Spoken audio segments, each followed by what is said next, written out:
really safely, Helena. The children mustn't see it till this evening when it's decorated. Yes, ma'am. 50. Here's a kroner. Oh, no, keep the change. Oh, thank you, Mum.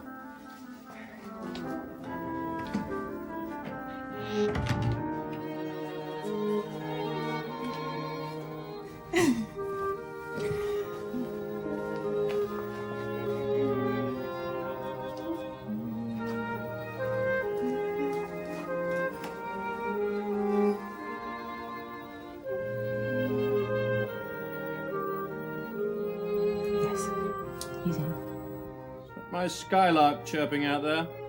Yes, it is. Is it the squirrel rummaging about? Yes. When did the squirrel get home? Just now.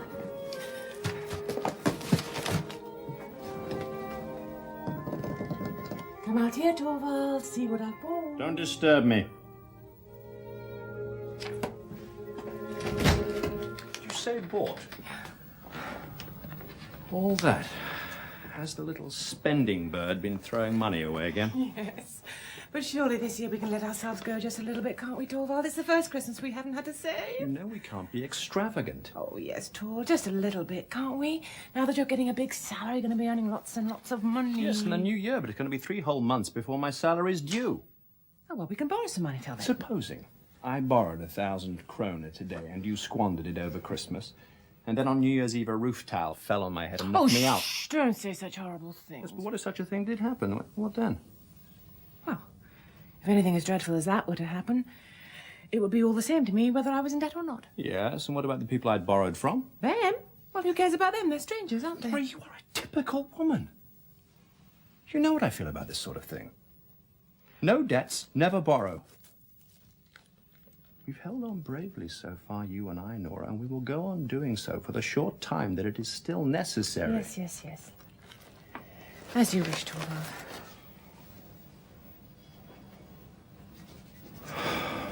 Now.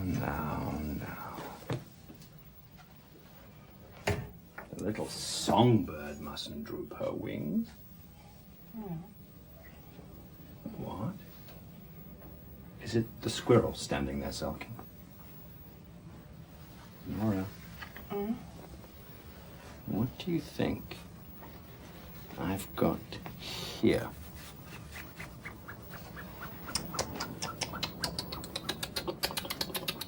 Money!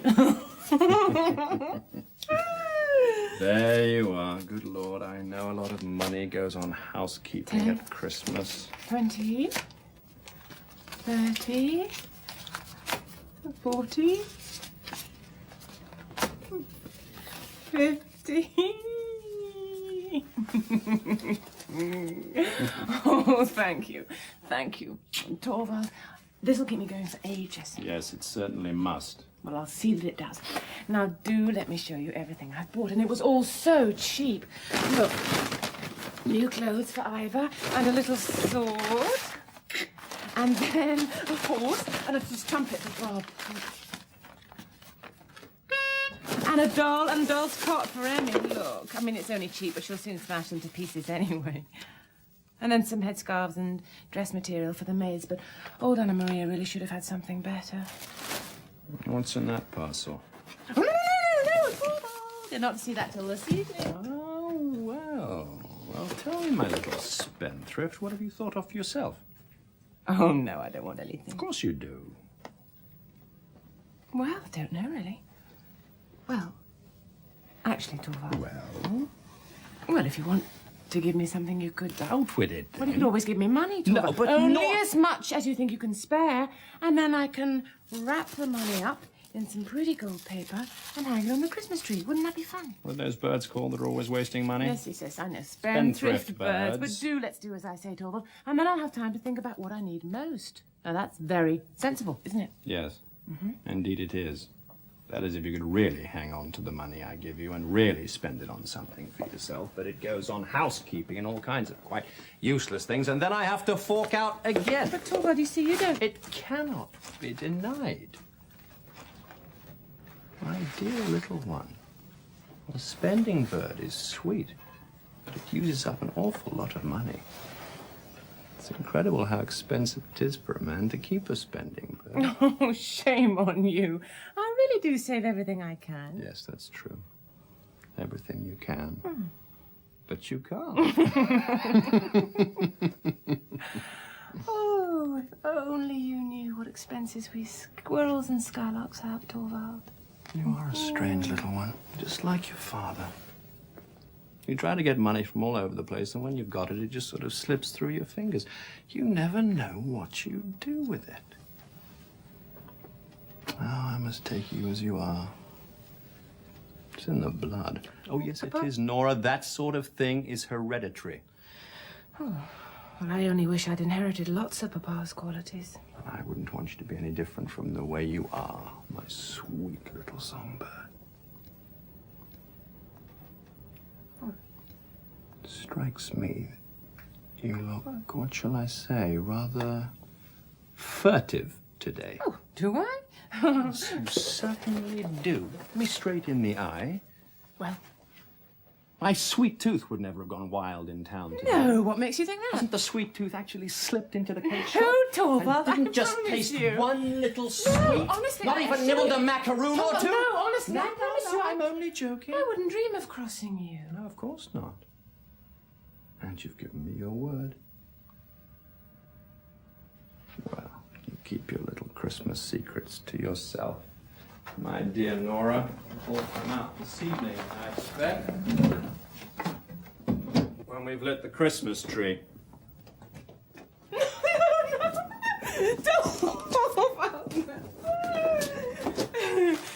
Did you remember to invite Dr. Rang? I'll ask him when he comes this morning. I've ordered some good wine. You can't imagine how much I'm looking forward to this evening. Oh, yes, so am I, Torvald. And won't the children love it? Oh, look like someone's coming. I'm not at What a home to bore. visitors, remember that.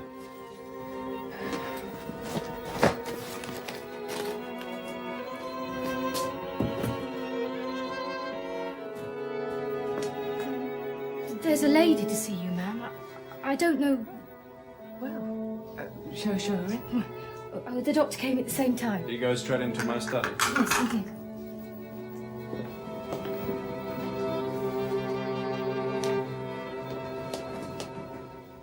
Good afternoon, Nora. Good afternoon. I don't think you recognize me.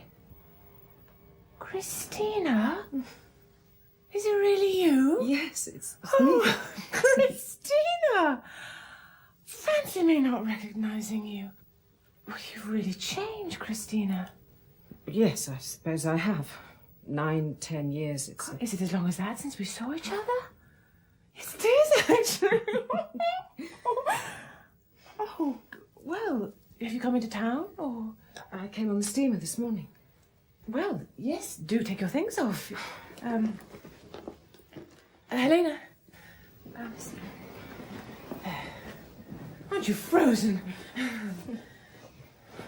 Yes, we'll sit down by the stove and get comfortable.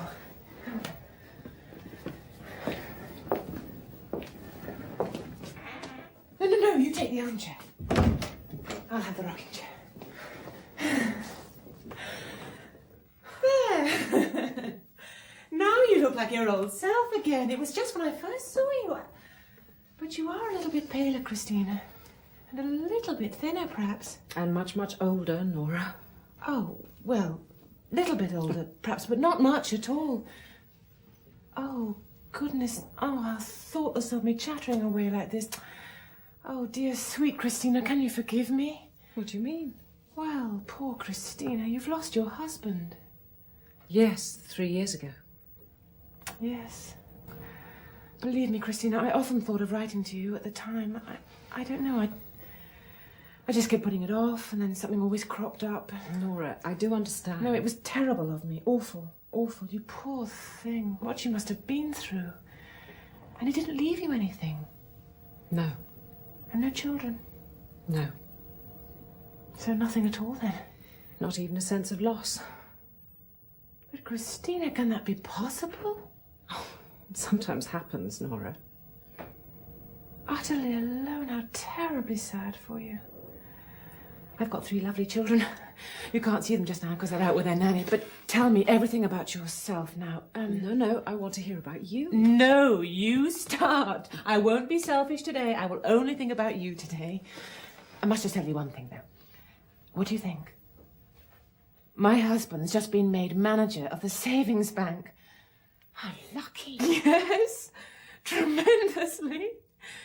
It was a very precarious living being a lawyer, you know, especially if you're not prepared to take on anything that isn't absolutely above board, which of course Trevor never would, and I quite agree with him about that. He starts at the bank on New Year's Day, and he's going to be earning a big salary, lots of commission. Oh, goodness. Christina, I feel so relieved and happy, because it's so lovely to have plenty of money and not to have to worry, isn't it? Yes. It must be lovely to have enough, at any rate. Not just enough, but masses and masses of money. Nora, haven't you learnt any sense yet? Even at school you were a spendthrift. Torvald says I still am. Yes, but Nora isn't as silly as you think. No, we haven't had the money for me to spend. We've both had to work. You as well? Oh, yes. Yes. Just little things, you know, like sewing and embroidery and one or two other things as well. No, Torvald's had to take on all sorts of extra jobs. The first year of our marriage, he overdid things terribly. He worked all hours of the day and night. But he wasn't up to it, and he became dangerously ill. The doctor said it was essential for him to go south. You spent a whole year in Italy, didn't you? It wasn't easy to get away, I can tell you, because I just had Ivor, and we had to go, of course. And it was a lovely trip, absolutely wonderful, and it saved Torvald's life. But it cost a great deal of money, Christina. Well, times like that, you're lucky to have it. Well, we got it from Papa, you see. Oh, I see. And your husband came back cured? Yes, fit as a fiddle. But the doctor? What do you mean? I thought the maid said the man who arrived with me was the doctor. Oh, no. No, that's Dr. Rank. No, he's not here on a professional visit. No, he's our closest friend. He looks in at least once a day. Torvald hasn't had a day's illness since. And the children are fit and healthy, and so am I. Oh, goodness, Christina. Isn't it wonderful to be alive and happy? Oh, no. Oh, it is beastly of me. All I'm doing is talking about myself. Oh, you mustn't be angry with me.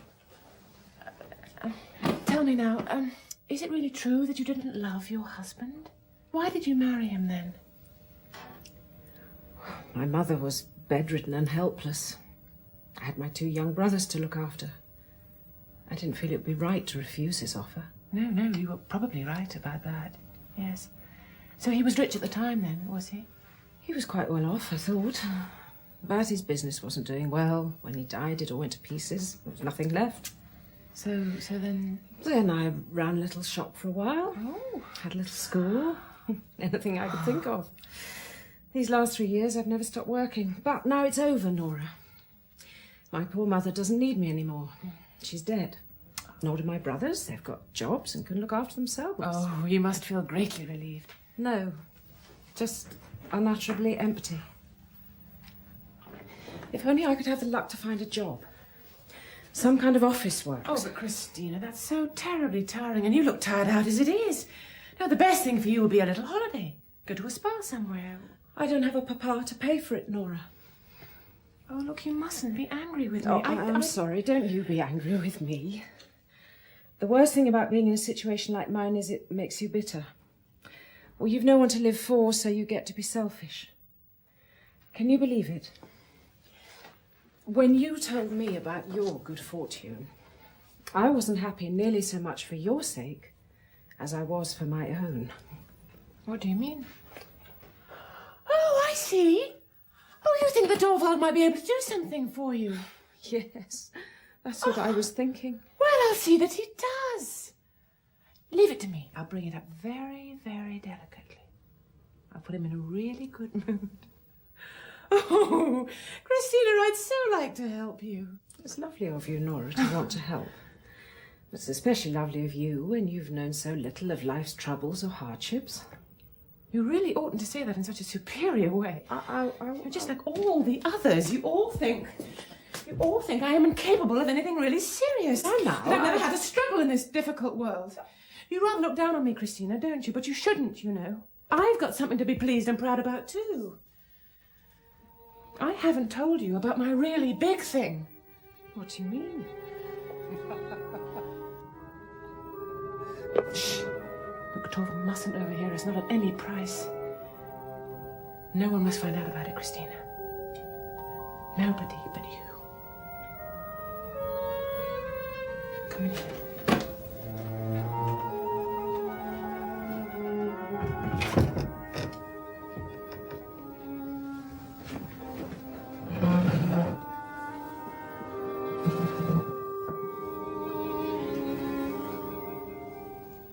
I saved Torvald's life. How? You know I told you about the trip to Italy? And that Torvald would never have survived if we hadn't got down there? Your father gave you the money. Yes, that's what Torvald thinks, and everybody else. But Papa didn't give us a penny. I got hold of the money. 4,800 krona. What do you think of that? Where did you get it from? You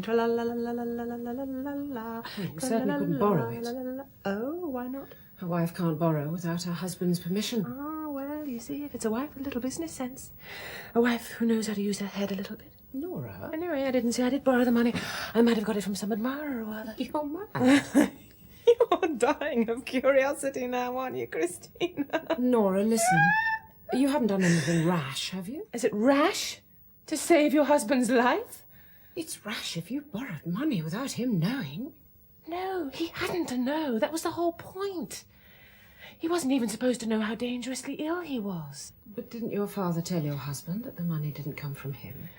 No, because Papa died at about that time, I'm sorry to say. And did you never tell him?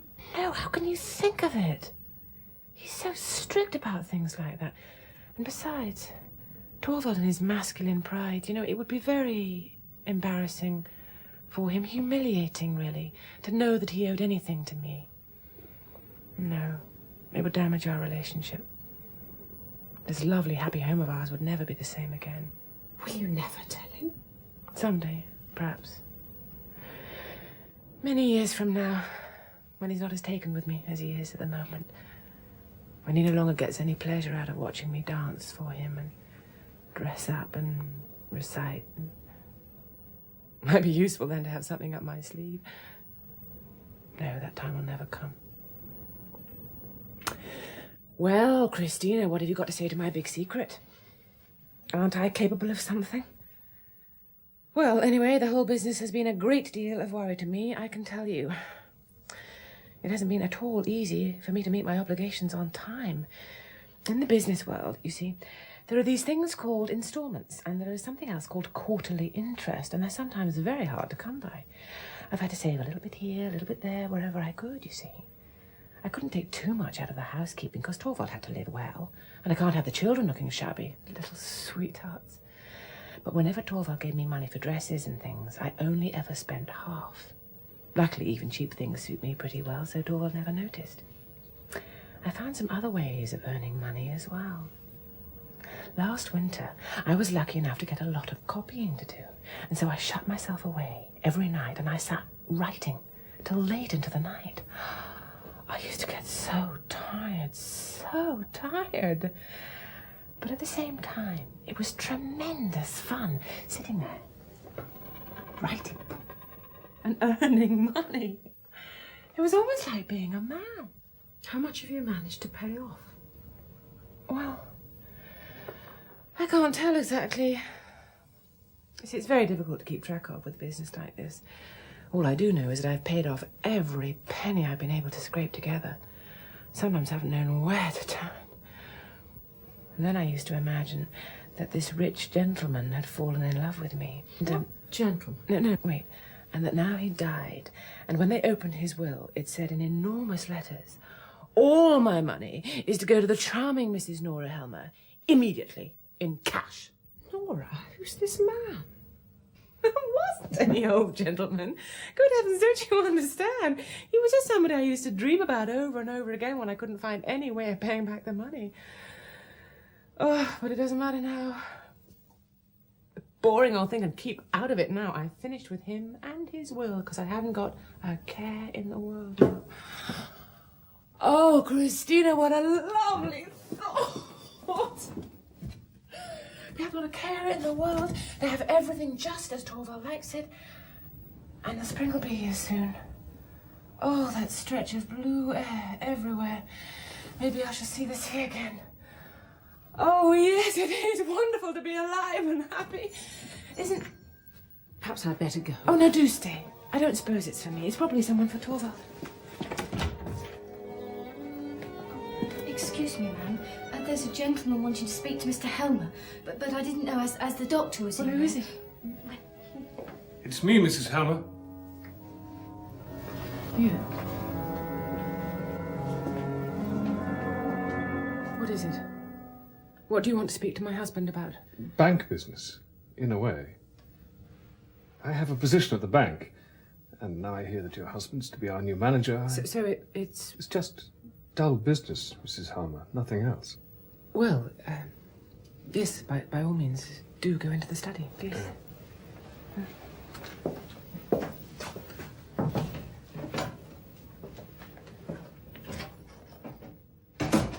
Nora? Who was that man? Oh, it's Mr. Krogstad. He's a lawyer. So it really was him? Do you know the man? I used to know him years ago. He was a clerk in a solicitor's office in our district for a while. Yes, he was. How he's changed. Well, he was very unhappily married, I believe. He's a widower now, is he? Yes. With lots of children. There. Earning better now. He does all kinds of business, they say. Do they? I don't know. It's possible. Don't let's talk about business. It's so dull. No, Torvald, I don't want to disturb you. I'll just look in on your wife for a moment instead. Oh, excuse me, I'm disturbing you here too. No, not at all. Dr. Rank, Mrs. Linda. Ah, that's a name that's often heard in this house. I believe I passed you on the stairs as I was coming up. Yes, I go up them very slowly. I can't cope very well. Bit of trouble somewhere? More overdoing it, really. Is that all? So I suppose you've come to town to have a good rest at all the parties. I've come here to look for work. Is that supposed to be an effective remedy for overdoing it? One has to live, Doctor. Yes, that does seem to be the general opinion. Oh, come on, Dr. Rank. You certainly want to live. Yes, I certainly do. Despite my wretched condition, I still want to prolong the agony. It's the same with all my patients. And it's the same with those who are infected morally. Now, as a matter of fact, there's a severe case of moral infection talking to Helmer at this very moment. Oh, who's that?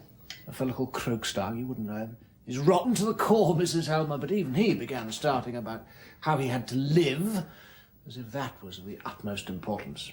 Oh, so what did he want to talk to Torvald about? I've really no idea. I just heard it was something about the bank. I didn't know that this Mr. Krogstad had anything to do with the bank. Oh, yes, he has some sort of position down there. I don't know whether it's the same in your part of the world, but up here, people rush about sniffing out moral infection, and when they find it, they put the diseased person in a good job somewhere so they can keep them under observation. Though the really healthy people have to put up with being left outside in the cold. I'd have thought it was the sick who most need bringing it. Well, there you are, you see. It's that sort of thinking that's turning society into a hospital. Now, why are you laughing at that? Do you actually know what society is? What do I care for your boring old society? You know, I was laughing about something completely different. Tell me, Dr. Rank, so all the people who work at the bank will be dependent on Torvald now, won't they? Is that what you find so frightfully funny? Never you mind, never you mind. Yes, I do find it enormously amusing to think that that Torvald has got so much power over so many people now. What about a little macaroon, Dr. Rank? Macaroons? I thought they were forbidden in this house. But these are some that Christina brought me. Aye, but No, don't be alarmed. You want to know that Torvald had forbidden them? He's afraid I'll spoil my teeth, you see. But once in a while. Don't you agree, Dr. Rank? There you are. And one for you too, Christina. And I'm going to have one as well. Just a tiny one.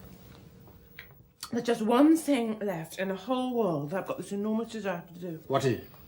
Something I've got an enormous desire to say in front of the door. Why don't you say it? Can't. It's very bad. Bad. Oh, well, in that case, it wouldn't be advisable, but you can say it in front of us. Now, what is it you have this enormous desire to say in front of Torah?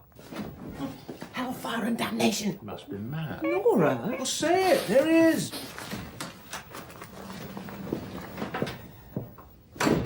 So, Torvald, dear, you managed to get rid of him. Yes. Let me introduce Christina, who's just arrived in town. Christina, I'm sorry, but I don't know. Mrs. Linda, Torvald, dear. Mrs. Christina Linda. Oh, yes. Childhood friend of my wife's, I presume. Yes, we used to know each other very well. Just imagine she's come all this way just to have a word with you. What does that mean? Well, not exactly.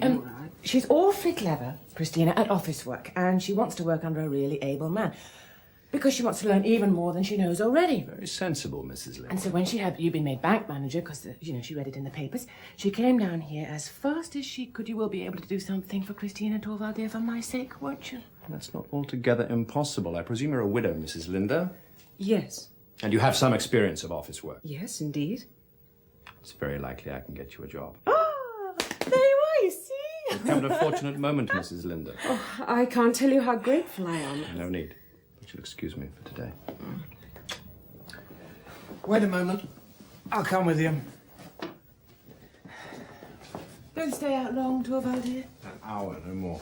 Are you leaving too, Christina? Yes, I must go and look for a room. Perhaps we can walk down the street together. What a nuisance that we're so short of space here, but I'm afraid it just isn't possible. Don't even think about it. Oh, yes. Behind the back seat, aren't you? And you two, Dr. Ryan? Oh, here they are. Here they are. Christina, aren't they lovely? Come on, Mrs. Linda. The place now becomes unbearable for anybody but mothers.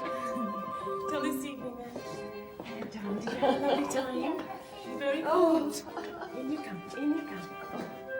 Oh, there we are. Have you been having a lovely time? What have you been doing? Big dog in the Did you see the big dog? Did you? Did he bark? Did he bark at you? We made a snowman. Oh, are you frozen? Oh, go and get some coffee. There's some on the stove. You must be frozen, Anna Marie. Thank you, Mum. Don't touch the puzzle. What's in them? Oh, wouldn't you like to know? You'll find out this evening. Now, shall we play a game? Yeah, hide and seek. Hide and seek. Who's going to hide first? You. Who's going to hide? You? No. 1. You count to 10. 3, 4, 5, 6, 7, 8, 9, 10. Ready or not?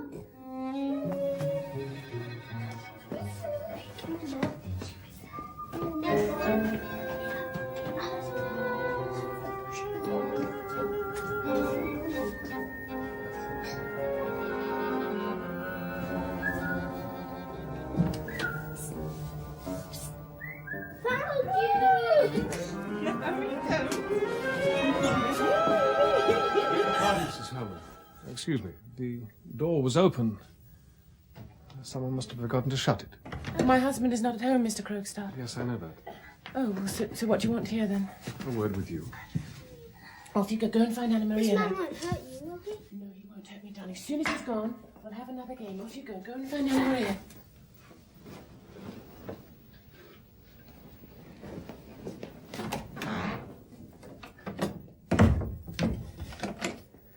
You want to speak to me? Yes, I do. Well, why today? It's not the first of the month yet. No, it's Christmas Eve. What kind of Christmas you have, well, that's entirely up to you. What is it you want? Today, I can't possibly get any more money. Well, you won't talk about that just now. This is something else. You do have a moment, I assume? Well, yes, I suppose so, but... Good. I was sitting in Olson's cafe and I saw your husband go down the street. Yes? With a lady. Well? Was that lady Mrs. Linda? Yes. Newly arrived in town? Yes, today. Was she a good friend of yours? Yes, but I don't really see why... I knew her myself, once. I know. Oh. So you know about that, do you? I thought as much. Well, I may as well come straight to the point. Is Mrs. Linder going to be employed at the bank? How dare you cross-examine me, Mr. Crowstar? You're one of my husband's subordinates. But since you ask, I'll tell you, yes, Mrs. Linder is to have a job at the bank, and it was I who recommended her. So now you know. So my conclusion was right. Oh, well, one has a little bit of influence, I suppose. Just because one is a woman, and when one is in a subordinate position, Mr. Crowstar, one should be very, very careful not to offend people who, Have influence? Exactly. Mrs. Helmer, would you be so kind as to use your influence on my behalf? What does that mean? Will you have the kindness to see that I keep my subordinate position at the bank? What does that mean? Who's thinking of taking it away from me? Oh, you needn't play the innocent with me. I can see that it wouldn't be very pleasant for this friend of yours to be exposed to contact with me. And now I know who I have to thank for being hounded out. Oh, no, I assure you it's got nothing... Yes, look, there's still time. I advise you to use your influence to prevent it. But, Mr. Crowstar, I have no such influence at all. Well, haven't you? I thought just now you said No, you did. no, I didn't mean it like that. No, what makes you think I have any such influence with my husband? I've known your husband since our student days. I don't suppose His Highness the Banker is any less susceptible than other husbands. If you speak disrespectfully about my husband, I'll show you the door. The lady's brave. Well, I'm not afraid of you any longer. After New Year, I'll soon be finished with the whole business. Listen to me, Mrs. Helmer. If it becomes necessary, I mean to fight to keep my modest position at the bank as if I were fighting for my life. So it seems, yes. It's not just the money. That matters least of all to me. It's something else. Well, I may as well out with it. I dare say you know, along with everyone else, that once, many years ago, I was guilty of an indiscretion. Well, I think I did hear something of the kind. The yes. matter never came to court. But immediately, every path seemed blocked to me. So I turned to the business you know about. Well, I had to do something. I dare say I've not been one of the worst. But now I've got to get out of it all. My sons are growing up. For their sake, I've got to regain as much respectability as possible. This job at the bank was like the first small step up the ladder for me. Well, now your husband wants to kick me down, back into the mud again. For God's sake, Mr. Crowstar, I don't have any power at all. Because you haven't the will to do so. But I have the means to force you. You won't tell my husband that I owe you money, surely? Supposing I did. If you did... This secret is my joy. And my pride. And if my husband got to know about it in such a horrible, clumsy way and got to know from you, you'll cause me the most terrible trouble. Only trouble? Well, do it then. It'll be the worse for you, because then my husband will see what a wicked person you really are, and then you certainly won't keep your job. I asked you if that's all you're afraid of. Only a little domestic trouble. And anyway, if my husband does find out about it, naturally he'll pay off what's owing straight away, and then we'll have nothing more to do with you. Listen to me, Mrs. Helmer. I think I'd better put you more fully in the picture. What do you mean?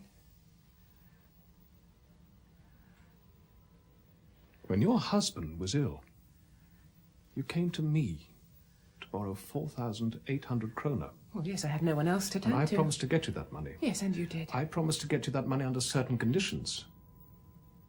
Now, at the time, you were so concerned about your husband's illness and so anxious to get the money to travel that I don't think you paid all attention to all the details of the conditions. So it would not be out of place for me to remind you. I promised to get you that money against an IOU, which I drew up. And which I signed. Quite so. But I added a few lines to the bottom of the page, naming your father as security. He was to sign them. Was to? Well, he did sign. I left the date blank. In other words, your father was to add this later when he signed the paper. Does the lady remember this? Yes, I think I... I then do, gave you yes. the IOU to send to your father. Wasn't that so? Which, of course, you did, because only 5 or 6 days later you brought it back to me, duly signed, and you received the money. Yes, and I paid you regularly ever since, Yes, haven't yes, I? more So or what... less, but let's get back to what we're talking about. It was a very difficult time for you then, Mrs. Helmer, wasn't it? Yes, it was. Your father was seriously ill. He was dying. Yes, and died soon afterwards. Yes. Tell me, Mrs. Helmer, do you happen to remember the day on which your father died? The exact date, I mean. Yes, Papa died on the 29th of September. Yes, that's right. I confirmed that for myself. So there's something strange here, which I simply can't explain. What do you mean, something strange? Well, the strange thing is, Mrs. Helmer, that your father signed this document 3 days after his death. Oh, I don't understand. Well, your father died on the 29th of September. Hmm? Well, look here. He dated his signature the 2nd of October. Isn't that strange? Can you explain that? It's also rather striking that the words 2nd of October and the year are not in your father's handwriting, but in a hand I seem to recognize. Well, perhaps that can be explained. Perhaps your father forgot to date his signature and someone or other made a guess at it later. There's no harm in that. See, what matters is the signature. And that's genuine, isn't it, Mrs. Helmer? It really was your father who wrote his name here. No, it wasn't. I signed Papa's name. Mrs. Helmer, that is a very dangerous admission. Why? You'll soon have all your money. May I ask you a question? Why didn't you send this document to your father? It was impossible. Papa was ill, as I told you. If I'd asked him for his signature, he'd have wanted to know what the money was for. And how could I tell him when he was so ill that my husband's life was in danger? It was impossible. Well, surely it would then have been better for you to have cancelled the trip abroad. No, it was impossible. The trip was to save my husband's life, as I told you. We couldn't not go. But didn't it even occur to you that you were defrauding me? I couldn't care about that in the least. I couldn't bear you. You were so cold the way you created all those difficulties, even when you knew how ill my husband was. Listen to me, Mrs. Helmer. It is clear that you haven't the faintest idea what it is you're actually guilty of. But let me tell you, the offence that I once committed was no worse and no more than that. And it destroyed my entire reputation. Oh, you? Are you trying to tell me that you might have done something brave to save your wife's life? The law's not concerned with motives. Then the law must be very bad. Bad or not, if I produce this document in court, you will be judged according to that law. I simply don't believe that. Doesn't a daughter have the right to protect her old, dying father from worry and anxiety? Doesn't a wife have the right to save her husband's life? Well, I may not know very much about the law, but I'm sure that somewhere it says that that's allowed. You mean to say you're a lawyer and you don't know that? You must be a very bad lawyer, Mr. Crowstar. Perhaps so. But in matters of business, such business as you and I have together, you must surely believe I do know something about that, don't you? Good. Now you do as you like. But let me tell you this much. If I'm to be cast out of society a second time, you will keep me company.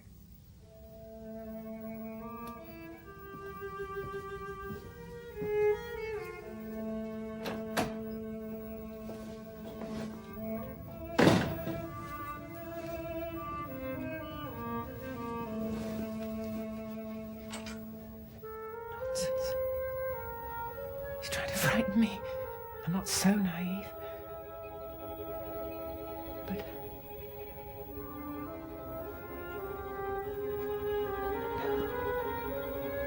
It's impossible.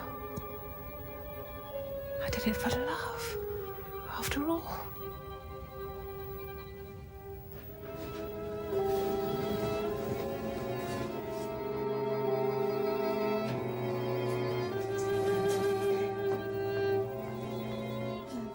Where shall I put it, ma'am? Oh, put it on the table in there.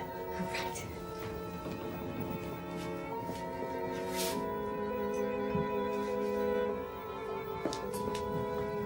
Shall I get anything else? No, thank you. I have everything I need.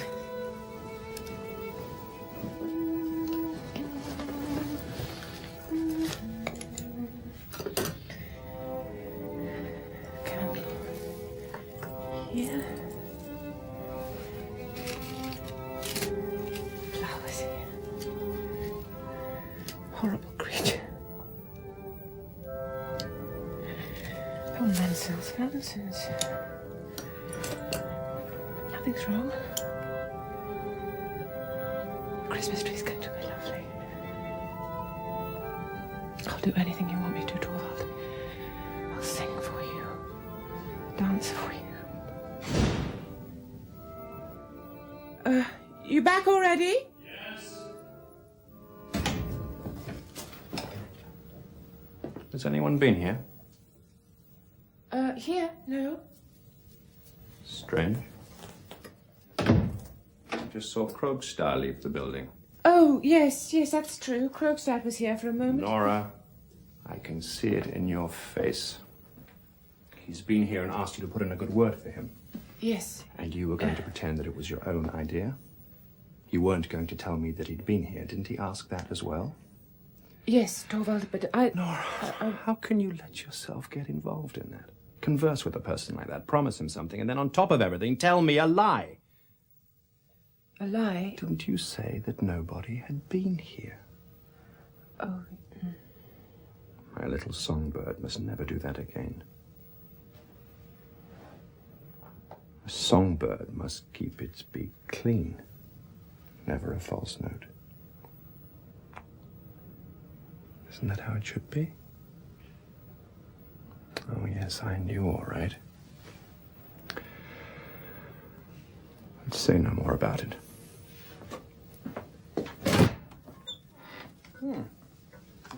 Nice and warm in here.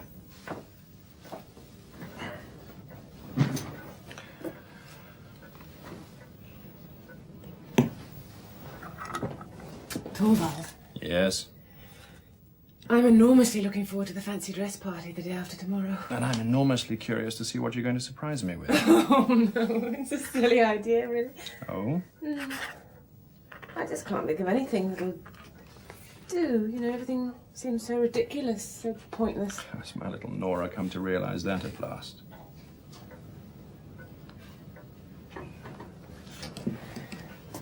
Are you very busy, Torvald? What are all those papers? Bank business. Oh, already. I've had the retiring management give me the authorization to undertake the necessary changes in staff and organization. I want the whole thing in order by New Year. So that's why poor Krogstad...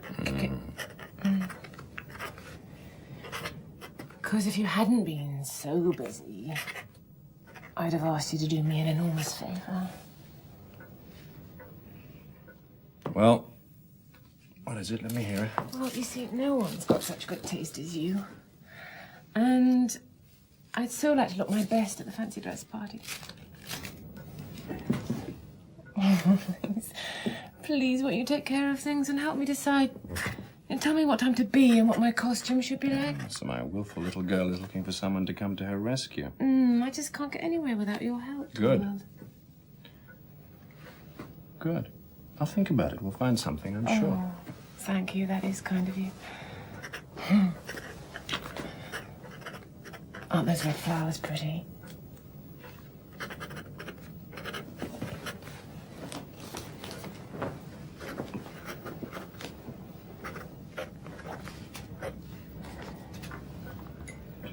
Torvald, tell me, was it so very wrong what this Krogstad did? He forged signatures. You any idea what that means? Well, mightn't he have done it out of necessity? Yes. Or like so many other people without thinking. I'm not so heartless as to condemn a man absolutely for one single action like that. No, you're not, are you, Torvald? Many a man can redeem himself morally if he openly confesses his crime and takes his punishment. Punishment? It's not the path Krogstad took. He got through by tricks and deception. It is that has broken him morally. Do you think it would? Well, just think. How a person with that sort of thing on his conscience has to lie and dissemble and play the hypocrite at every turn. Even with his own wife. on his own children. The children, that's the most terrible part of all, Nora. Why? Because if you are encircled by stinking lies, it brings infection and the stuff of disease into the whole life of a home. Every breath the children draw in a house like that is filled with the germs of something ugly. You sure? My dear little Nora, I've seen it often enough as a lawyer. Nearly all the people who have become corrupted early in life have had mothers who were liars. Why especially mothers? Usually comes from the mothers. Fathers can have a similar effect, of course. Every lawyer knows that perfectly well. And yet year after year in his own home, this Krogstar has been poisoning his own children with lies and deceit. That is why I call him morally corrupt. And that is why you, my sweet little Nora, must promise not to speak on his behalf again. Give me your hand on it. No, what is it? Give me your hand.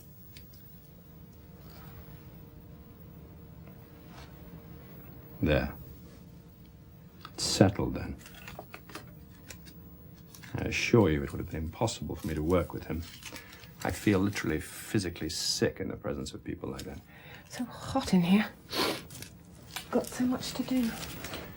I better think about getting a bit of work done before dinner. I'll think about your costume as well. And I might just have something ready to wrap up in gold paper and hang on the Christmas tree. Bless you, my little songbird.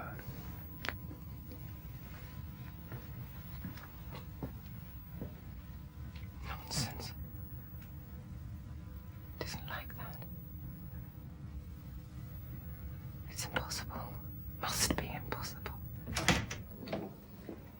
The children are asking so nicely to be allowed to come to Mama. Don't let them in here with me. You stay with them for a bit, Anna Maria. Yes, Mum. Corrupt my little children. Poison the home. It's not true.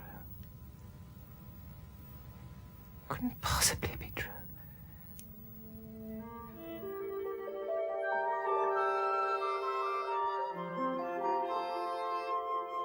I found it at last. The dressing up box. Oh, yes. Put it on the table, will you? They're all in a terrible mess, I'm afraid. Oh, I wish I could tear them up into 100,000 pieces. Well, they could easily be mended with a bit of patience. Yes, I think, I'll go and get Mrs. Linda to help me. Going out again in this awful weather. You'll catch cold and make yourself ill, Miss Nora. Oh, worse things can happen, Anna Maria. How are the children? The poor little things are playing with their Christmas presents. But They keep asking for me. they're so used to having their Mama with them. I know, but I won't be able to be with them quite so much from now on, Anna Maria. Oh, well. Little children get used to anything. Do you think so? Do you think they'd forget their Mama if she wasn't here at all? Good gracious, wasn't here at all.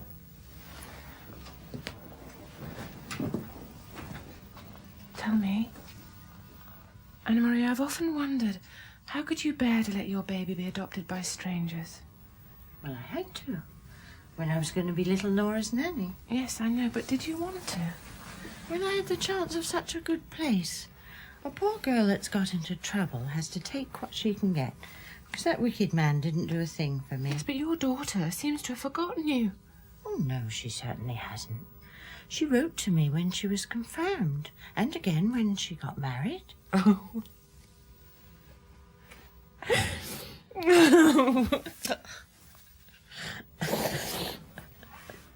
Dear old Anna Maria. You were such a good mother to me when I was little. Poor little Nora. I was the only mother you had. Yes. And I know that if the children didn't have any other... Oh, what am I saying? Oh, you go into them now? I've got to. Tomorrow you'll see how lovely I'll look.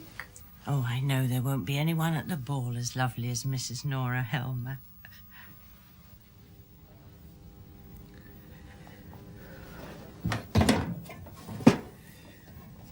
Oh, if only I dared go out. As long as nobody came. Oh, silly talk, nobody will come. Don't think about it. Brush your muff, it's a beautiful thing. Don't think about it. Don't think about it. 1, 2, 3, 4, 5, 6, 7. Oh no! Somebody's coming! Oh! Oh, it's you. Christina. There's nobody else out there, is there? Oh, I'm so glad you've come. I heard you'd been up asking for me. Yes. Yes, I was just passing. There's something that you really must help me with. Let's sit down on the sofa.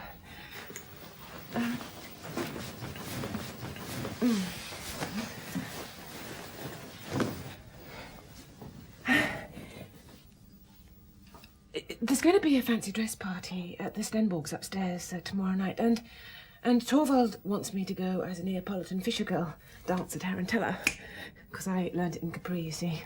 You'll be giving a performance. Oh, yes, well, Torvald says I must. But, you see, look, here's my costume, and, oh, it's got all torn, I just don't know how to mend it, or We can soon put that right. That's just the trimming come loose a bit here and there. Oh, thank you, that's so kind. Needle and thread? Oh, yes. Yes. Thank you for a lovely evening yesterday. Oh, I didn't think it was as lovely as it usually is.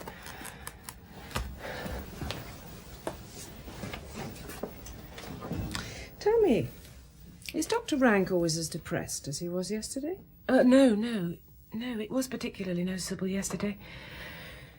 He actually suffers from a very serious illness. It's wasting away his spine. Poor thing. You see, his father was a horrible man who had mistresses and so on, and so Dr. Rank has been delicate since he was a child. Does he come here every day? Yes, every single day. He's been Torvald's best friend since they were young, and he's my friend too. Is he quite sincere? I mean, doesn't he rather like saying things to please people? No, quite the opposite. What makes you think that? Well, yesterday, when you introduced me to him, he said he'd often heard my name mentioned in this house. Later, I noticed your husband had no idea who I was. So how could Dr. Rank... I see. No, that's quite right. Christina, you see, the thing is... Torvald is so indescribably fond of me. He wants to keep me all to himself, so he says.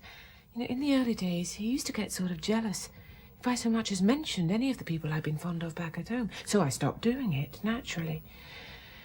But with Dr. Rank, I can talk about things like that because he likes hearing about them, you see. Listen, Nora. You ought to get out of this thing with Dr. Rank. What ought I to get out of? Lots of things, I think. Yesterday you told me about some man who was going to leave you his money. Yes, who doesn't exist, I'm sorry to say. But why? Has Dr. Rank got money? Yes, he has, yes. And no one dependent on him? No, no one. And he comes here every day? Well, yes, I told you he did. How can a man in his position be so insistent? I simply don't understand what you're getting at. Do you think I don't know who you borrowed all that money from? Are you out of your mind? A friend of ours who comes here every single day. Can you imagine what a terribly embarrassing situation that would be? It really wasn't him? No, I assure you. No, I'm quite sure if I did ask him, but you won't, of course. No. Can't imagine having to. Though I'm sure if I did ask him... Behind your husband's back. Well, you see, I've got to get out of this other thing, and that's behind his back as well. I have got to get out of it. Yes, I said that to you yesterday. Man can handle these things so much better than a woman. Her own husband can, yes. Christina, when you've paid off everything you owe, You do get your IOU back, don't you? Yes, of course. And then you can tear it up and burn it, the filthy, rotten bit of paper. Something's happened to you since yesterday. Nora, what is it? Christina, oh, no. Oh, look. Here's Torvald back again. Could you go in and sit in with the children for a while, please? Please, he can't stand the sight of people sewing. Quickly. Get Anna Maria to help you. Oh, Torvald, dear, I've been longing for you to come back. Is that the dressmaker? No, that was Christina. She's helping me mend my costume. Oh, you've no idea how lovely I'm going to look. It was a good idea of mine, wasn't it? Oh, splendid. And aren't I good, too, to let you have your way? Good. To let your husband have his way. Well, No, no. I know you didn't mean it like that. But I don't want to interrupt you. I suppose you want to try it on. Yes, I suppose you're going to work. Yes. I've been down to the bank. Torvald! Yes? If your squirrel were to ask you really, really nicely to do something, Well, would you do it? I have to know what it is first, of course. Squirrel would scamper about, do all sorts of tricks. Out with it, then.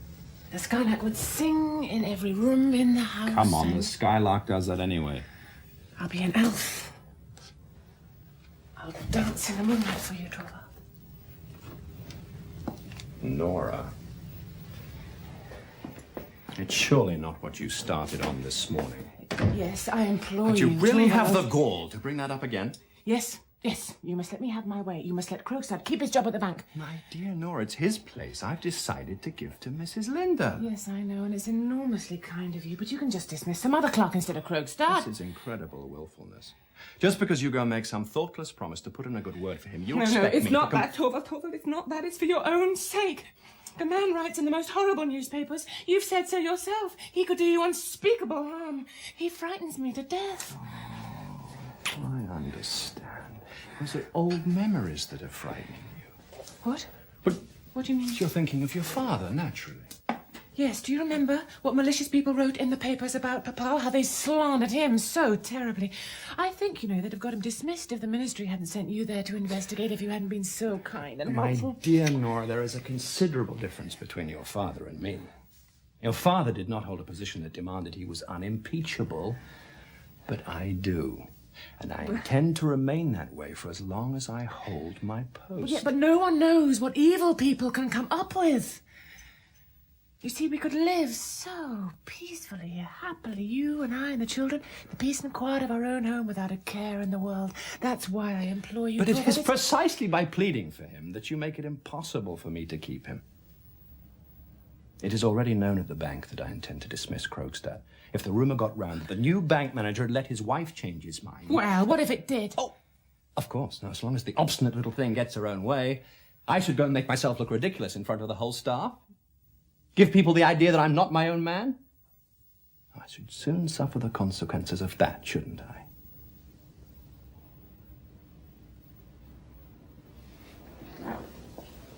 Besides, there is one other consideration that makes it completely impossible for me to have Krogstad at the bank as long as I'm manager. What's that? His moral failings I might have overlooked if absolutely necessary. Yes, you could, couldn't you, Torvald? Yes, and I hear he's quite useful too.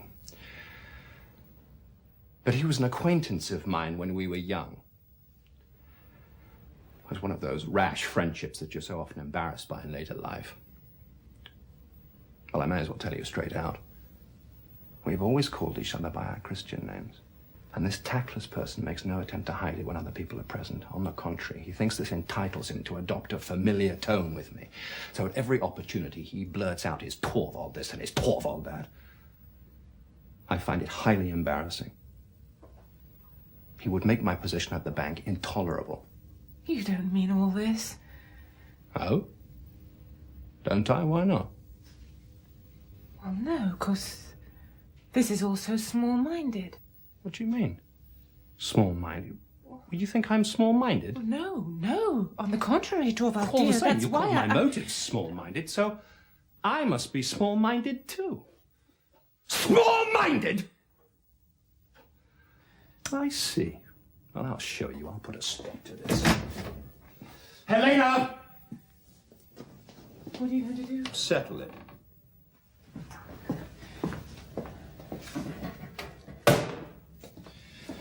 Helena, take this letter. Get hold of a messenger and get him to deliver it. Sir. Quickly. The address is on it. Wait. Some money. Sir. There you are, my stubborn little madam.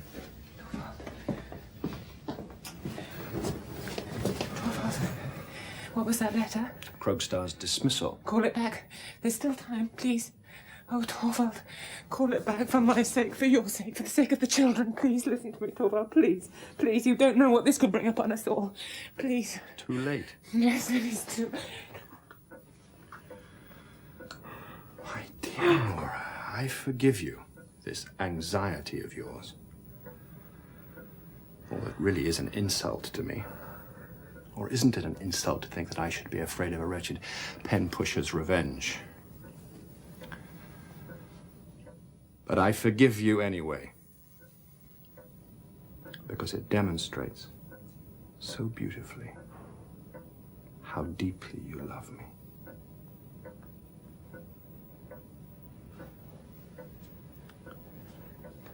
Isn't that how it should be? My own beloved Nora. Let come what will come. You can trust that in a real crisis, I will have strength and courage. You'll see that I am man enough to take everything on myself.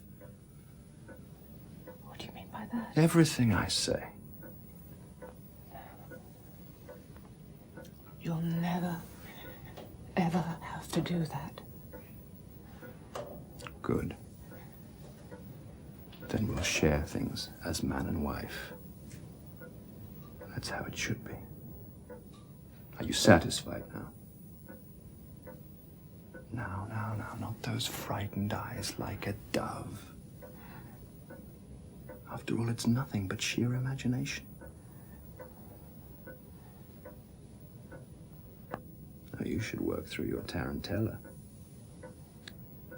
Practice the tambourine.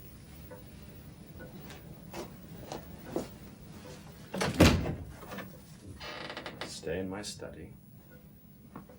Close these doors so you can make as much noise as you like. I won't hear a thing. And when Rank comes, tell him where he can find me.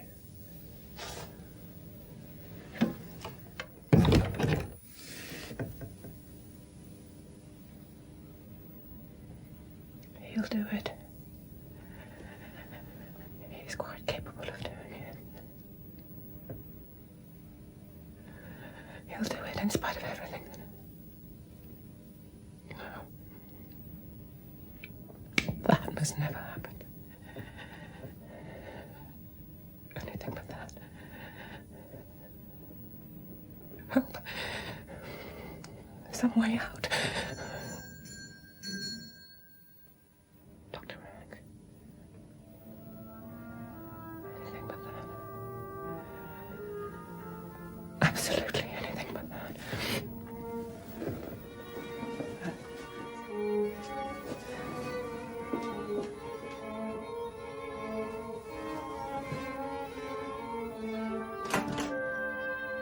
Good afternoon, Dr. Rank. I always know your ring.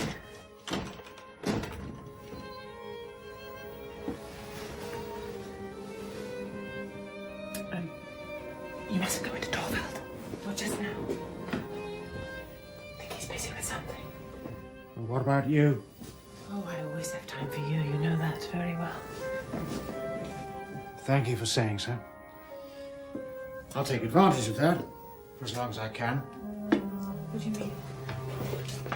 What do you mean for as long as you can? Ah, does that frighten you? Well, that's rather a strange thing to say. Is anything likely to happen? Something will happen which I've been prepared for a long time, but it's true I didn't expect it quite so soon. Dr. Rank, you must tell me. I'm getting worse. There's nothing can be done about it. Oh, it's you. Who else? In the last few days, I've been going over my internal accounts. Bankrupt. Within a month, I may be rotting in the graveyard. Oh, what a horrible way to talk. There's one single investigation left to make. When I'm finished with that, I'll know, more or less, when the rot will set in. There's something I want to say to you. Helmer is so sensitive and so disgusted by anything that's ugly. I don't want him in my sick room. Oh, no, I won't have him there. Absolutely. My door will be closed to him. Or when I know the worst for sure, I'll send you my visiting card with a black cross on it. And then you'll know that the horror of disintegration has begun. Oh, really? You're being quite unreasonable today. So hoping you'd be in a really good mood. With death staring at me, and suffering for another man's sins, where's the justice in that? Yet in every single family, somehow or other, there's the same inexorable retribution. Oh, nonsense, really. Do cheer up. Cheer up. Well, why not? Whole thing is laughable. My poor innocent spine has to suffer for my father's wild life as a young officer. He was rather addicted to asparagus. A pâté de foie gras, wasn't he? Yes. And to truffles. Oh, yes. Truffles. And oysters, too, I believe. Oysters? Yes, of course. Oysters. And then all that port and champagne he drank with them. It's a shame that all these delicious things should attack the bones. Especially when they attack an unfortunate string of bones that never got any fun out of them. Oh, yes. That's the saddest thing of all. Why did you smile, Doctor? No, it was you that laughed. No, it was you that smiled. I think you are a bigger tease than I thought. I'm in such a crazy mood today. So it seems. Dr. Rank, please, don't die and leave Torvald and me. You'll get over it. When you're dead, you're soon forgotten. Do you think so? People make new relationships. Who and makes so new relationships? You and Helmer, you both will when I'm gone. You've made a pretty good start already, it seems to me. What was that Mrs. Linda doing here last night? Oh, you're surely not jealous of poor Christina, Yes, are I you? am. That woman will take my place in this house. When I am no longer able to come, perhaps that woman will. Well, there you are, you see. Well, she's only Today as well. just doing my costume. Goodness gracious, you are being unreasonable. Behave yourself, Dr. Wright. Tomorrow you'll see how beautifully I'll dance. You can pretend I'm doing it all for you. And Torvald too, of course. That goes without saying. Now come and sit over here, and I'll show you something.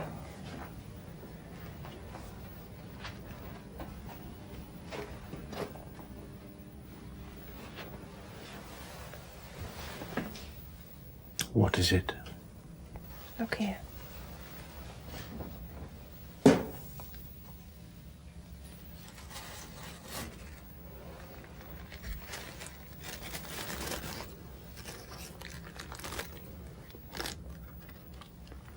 Look. Silk stockings. Flesh-coloured. Aren't they lovely?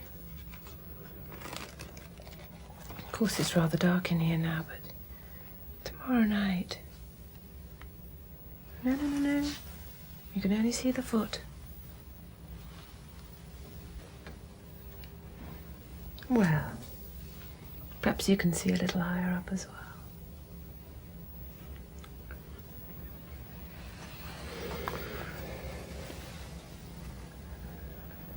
Why are you looking so critical?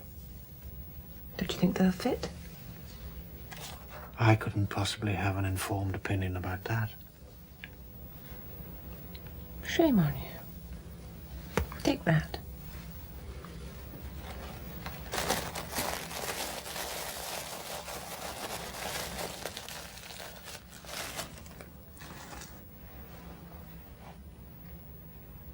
What other delights am I to be allowed to see? You're not going to see another morsel.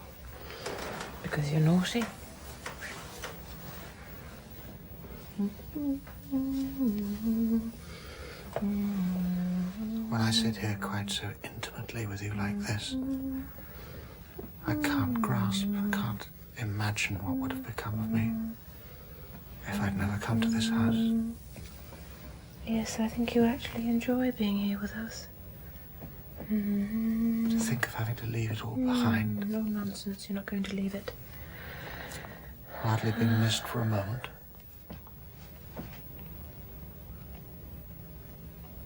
What if I were to ask you No. What? For a great token of your friendship. Yes? Yes. No, I mean an enormously great favour. Would you for once make me so happy? Well, you don't know what it is yet. Well then, tell me. Oh, no, I can't, Dr. Rank. It's much too much to ask. It's both advice and help. And a favour. All the better. I can't imagine what it is, so tell me. Can't you confide in me? Oh, yes, I can. You're my best, most faithful friend, so I will tell you. Dr. Rank, there's something you must help me to prevent. You know how indescribably much Torvald loves me. He wouldn't hesitate for a moment to sacrifice his life for me. Nora, do you think he's the only one? Who? Who would gladly sacrifice his life for you? Oh, I see. I swore that you would know before I died. I'd never have a better opportunity. So, Nora, now you know. And now you know, too, that you can confide in me more than anyone else. Let me pass, please. Nora.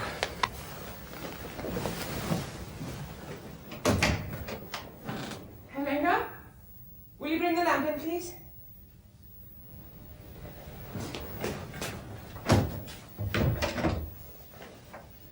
Oh, dear, Dr. Rank, that was really very bad of you.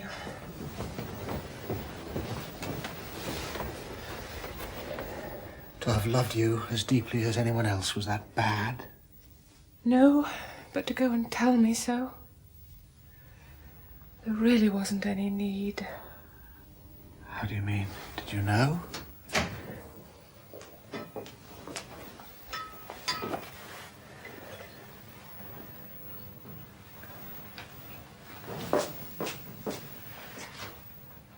Laura, Mrs. Helmer, I asked you, did you know? Oh, how do I know what I've known or not known? I really can't tell you. Dr. Rank, how could you be so clumsy? Everything was so right. I'm at your disposal, body and soul. I beg you, tell me what it is you want. There's nothing I can ask you for now. Yes, you can. Please don't punish me like this. Let me do for you whatever is humanly possible. There's nothing you can do for me now. Anyway, you probably don't need your help. It's probably just all my imagination. You'll see. Yes. That's it, of course.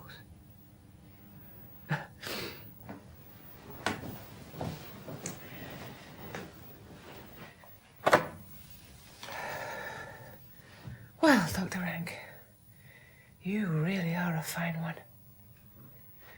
Don't you think you ought to be ashamed of yourself, now the lamps come in? No, not really. Perhaps I ought to go for good. No, you certainly mustn't do anything of the sort. You know very well that Torvald couldn't do without you. What about you? Oh, I always think it's tremendous fun here when you come. Well, that's what led me astray. You're a complete mystery to me. Sometimes I feel you'd rather be with me than with Helmer. You see, there are people that one is most fond of, and then there are others that one would almost rather be with. Well, there's something in that. You see, when I lived at home with Papa, it was him I was most fond of, naturally, but I always thought it was tremendous fun to steal down to the maid's room, because they didn't keep telling me what to do, and they always talked to each other about such amusing things. Oh, I see. It's their place I've taken. Oh, dear, kind Dr. Rank, no, that isn't what I meant at all. But you can see, can't you, that it's sort of the same thing with Torvald as with Papa. Excuse me, ma'am, but let's check the kitchen, Mrs. to speak. Oh, Is anything wrong? oh, no. Nothing at all, no. It's my costume. How do you mean your costume's there? Yes, no, this is another one. I've ordered it, but Torvald mustn't know. Oh, I see. That's the great secret. Yes. So, could you go into him now? He's in the inner room. Would you keep him busy for a while? Don't worry. I shan't let him escape.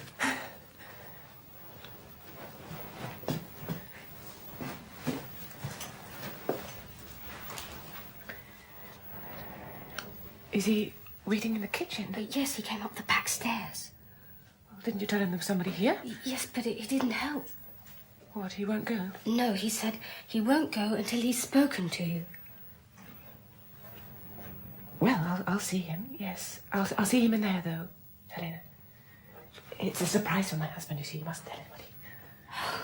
Yes, I see.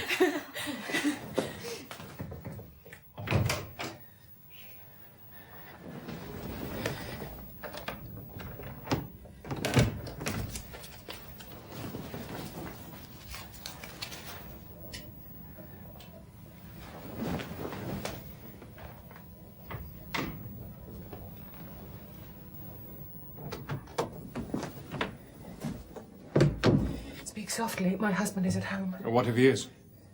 What do you want from me? I want to know something. Well, hurry up. What is it? I suppose you know I've been dismissed. I couldn't prevent it, Mr. Crookstone. I fought for you as hard as I possibly could, but it didn't help at all. Has your husband so little love for you? He knows what I can expose him to, and yet he What makes you think that he knows? No. I didn't really think he did.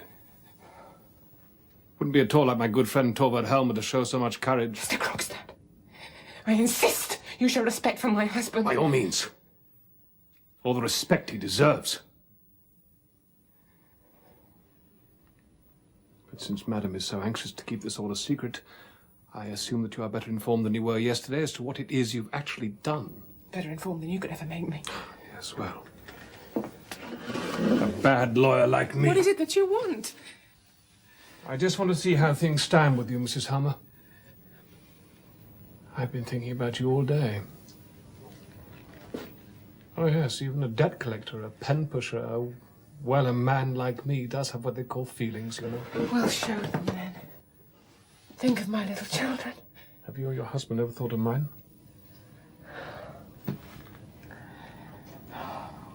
It's all the same. I just simply wanted to say that you needn't take this matter too seriously. I won't be bringing charges at present. Oh, no, you won't, will you? I knew you wouldn't. The whole thing can be settled amicably. There's absolutely no need for anyone else to know. It'll just be between the three of us. Well, no, my husband must never get to know about this. Well, how can you prevent it? Well, Perhaps you can pay the balance now. no, well, not immediately, Oh, but... perhaps you have some means of raising the money in the next few days. Well, not that I'm willing to make use of. Well, it wouldn't have helped you anyway. If you were to sit there with any amount of cash in your hand, you wouldn't get your IOU back from me. What do you want to do with it, then? I just intend to keep it. Have it in safekeeping. Now, outside, I need nothing about it. So if you should be considered doing anything desperate... I am. If you should be thinking of running away from home... I am. Or something even worse... How do you know? Then just you give up that idea. How do you know I was thinking of that?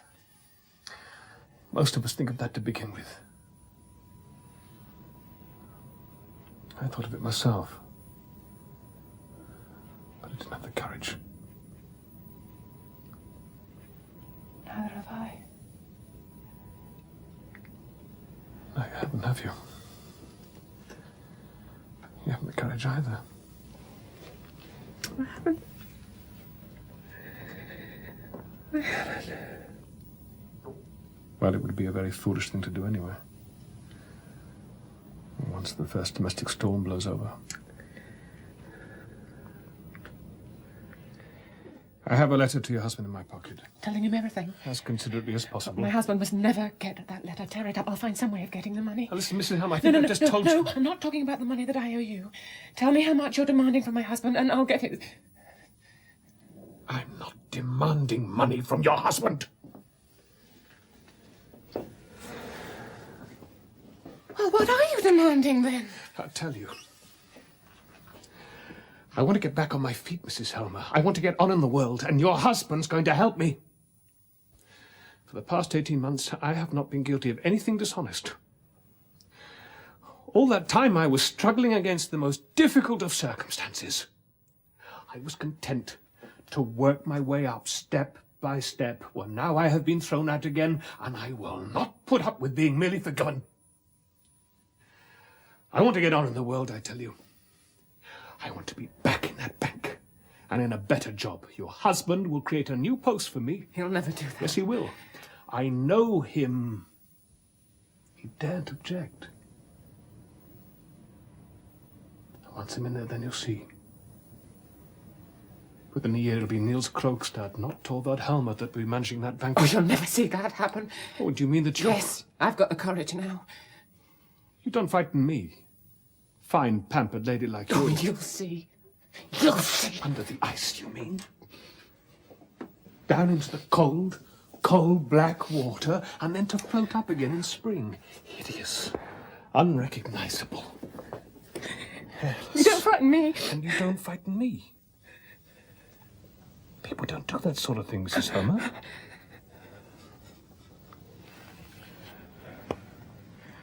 Anyway, what good would it do you? I have him where I want him. And afterwards? When I'm have no you longer forgotten here? that your posthumous reputation will be in my hands?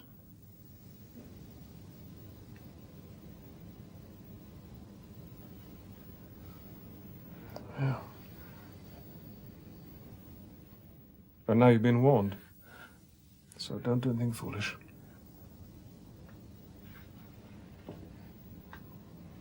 When Helmer gets my letter, I expect a message from him. And remember this. It was your husband who forced me to take this course. That I will never forgive him.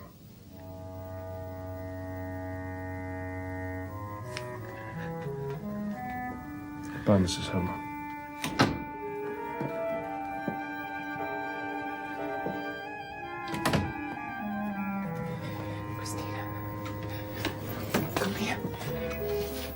What's the matter?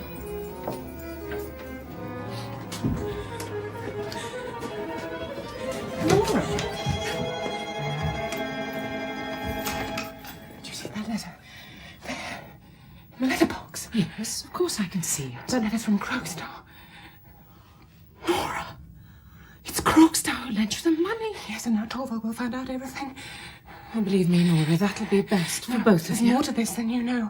See, I wrote a false name, and I just want to say one thing, Christopher. You must be my witness. Witness? What am I to... If I go mad, which might easily happen, Nora. or if anything else should happen to me so that I couldn't be here. You're out of your mind. And if there was someone who wanted to take all the blame onto himself, do you know what I mean? Yes, but Well, what then I am want you to be my witness that it's not true. I'm not out of my mind at all. I am perfectly sane now. And I tell you this, no one else knew anything about it. I did it all myself. Remember that. Of course I will. Oh, I don't understand a word of this. Oh, how could you understand? It's the most wonderful thing that's going to happen now. The most wonderful thing. Yes. The most wonderful thing. but it's so terrible. It mustn't happen. Not for anything in the I'm world. going to go straight away and talk to Krogstad. Oh, no! Don't go to him. He'll only do you harm.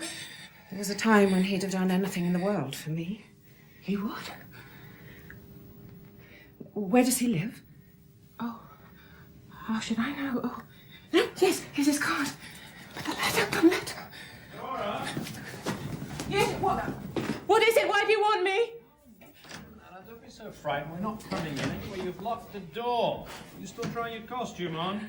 Yes, I am trying it on. I'm going to look so lovely, Torvald. He only lives around the corner. Yes, but it's no use. There's no hope for us now. The letter's in the box. And your husband has the key? Yes, always. Well, Krogstad must demand his letter back unopened. He must make some excuse. No, but this is the time when Torvald always reads Put him off. Go into him. I'll come back as soon as I can.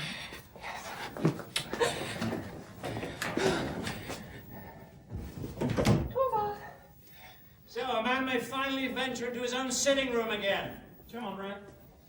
Now we're going to be allowed to see the... What's this? What's what, Torvald, dear? Rank told me to expect a great dressing-up scene. Well, that's what I understood, but I was wrong then. Oh, well, no one's allowed to admire me in all my finery until tomorrow. Tired, Nora, dear. Have you been practicing too much? No, I haven't practiced at all yet. You'll have to, though. Oh, I know I will, but I just can't get anywhere without your help. I seem to have completely forgotten it all. We'll soon brush it up. Oh, yes. Take care of me, Torvald, will you, please? I'm just so nervous.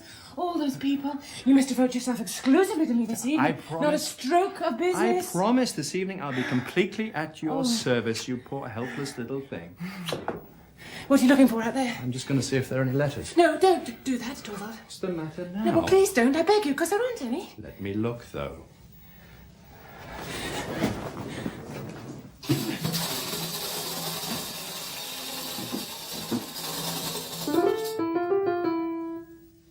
Ha-ha!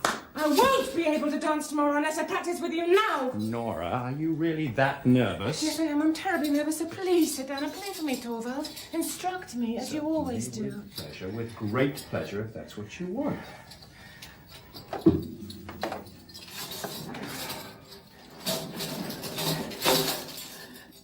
Play for me now. I'll dance for you now. 2, 3, 4.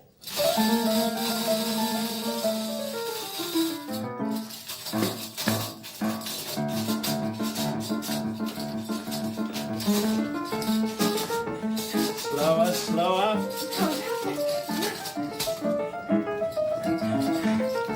Not so violently, Nora. This is the way it's got to be. No, this won't do at all. I told you so, didn't I? Let me play for her. Yes, do that. Then I can instruct her better.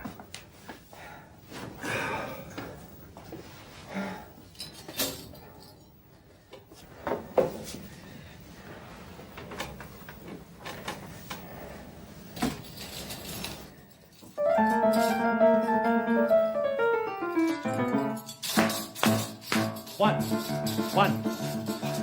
Slower, Nora, much slower. Feel the music. Race round, gentle. Oh, great stroke. That's This is very Christina. Dearest, sweetest Nora, you're dancing as if your life depended on it. Stop, Frank. This is sheer madness. Stop, I say! I'd never have believed this. You've forgotten everything I've taught you. There you are, you see. You're going to have to go on instructing me right up until the last minute. Well, you can certainly rely on that. You mustn't think about anything but me all today and all tomorrow. You mustn't open a letter. You mustn't even open a Oh, letter you're box. still afraid of that man! Well, yes, that too. Nora, but I can see it in your face. There's a letter lying from him there already. I don't know. I think so, but you're not to open it, Torvald. Nothing ugly must come between us until tomorrow. When it's all over. You shouldn't argue with her. The child shall have its way. But tomorrow, after you've danced. Then you'll be free. Dinner is served, ma'am. We'll have champagne, Elena. Very good, ma'am. Well, a banquet. Champagne banquet till the break of day. And some macaroons, Helena. Lots and lots of them for once. Now, there's no need for this fear and wildness. Just be my little skylark as usual. Yes, I will. But just go in now. And you too, Dr. Rick. Christina must help me put my hair straight.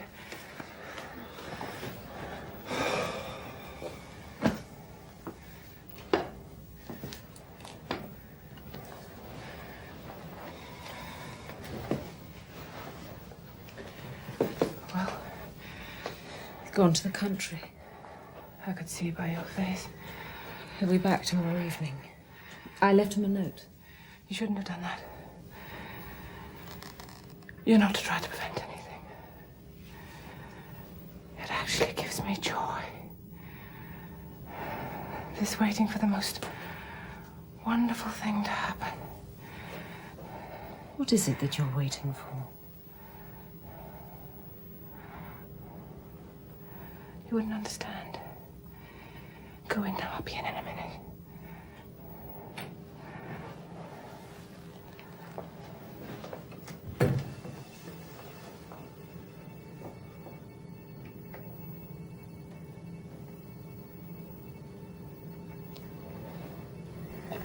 Five. 7 hours till midnight. 24 hours till the next midnight. And the tarantella will be over. 24 and 7. 31 hours to live.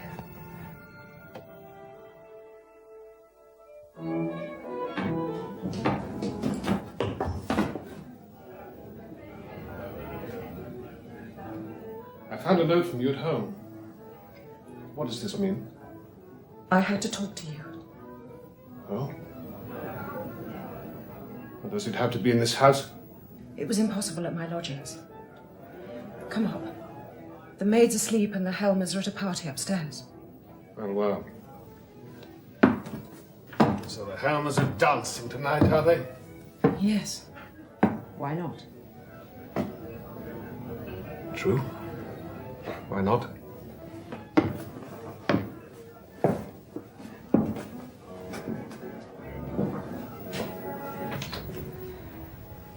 Let's have a talk. Have you and I got anything more to talk about?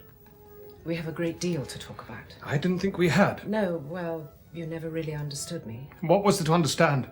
Except that you abandoned me when something better came along. Do you think it was easy for me? Well, wasn't it? Have you really gone on believing that? If it wasn't easy, why did you write to me the way you did? I had to break it off with you.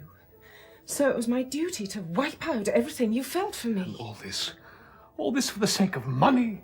I had a helpless mother and 2 young brothers to look after. We couldn't wait for you, Niels. You had no prospects then. Possibly. But you had no right to throw me over for the sake of somebody else. I don't know. I've often asked myself if I had the right.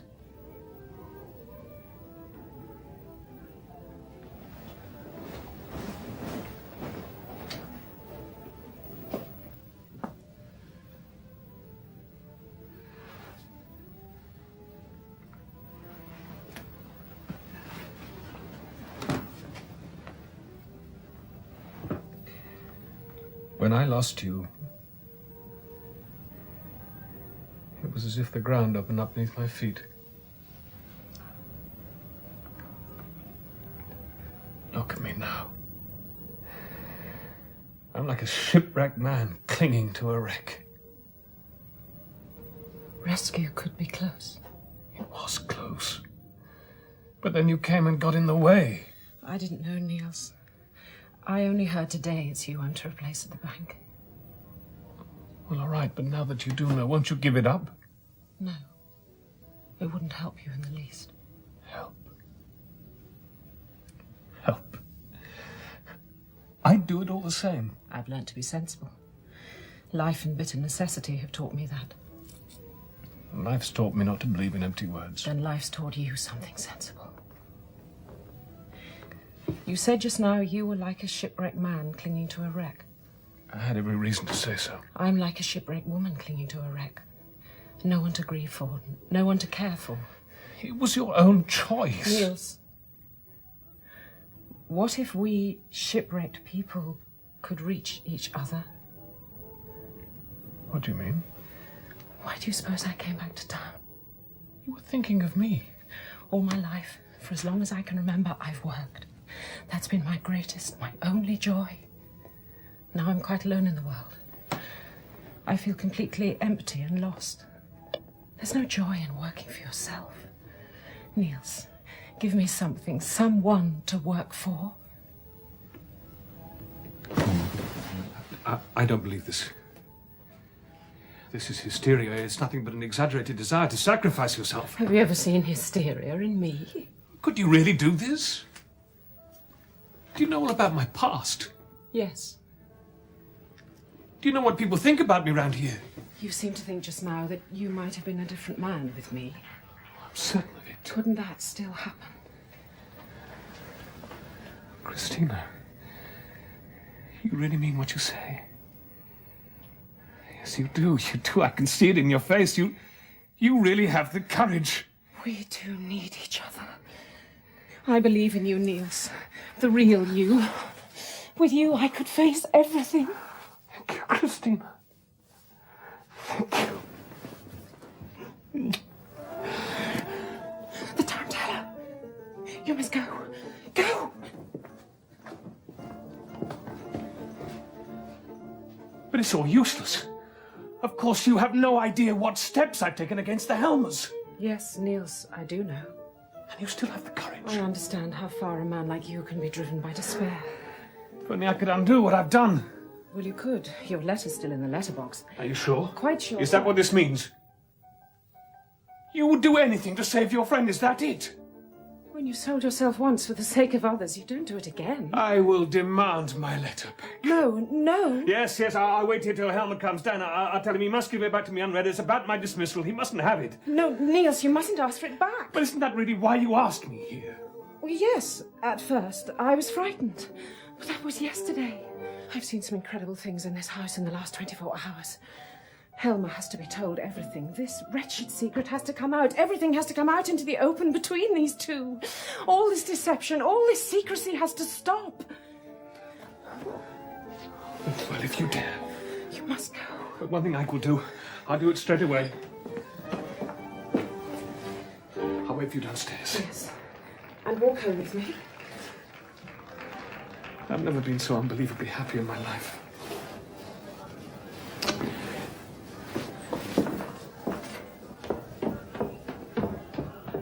What a turn things have taken. What a turn. People to work for. People to live for. A home to bring comfort to. Oh, I can really get down to that. They're coming.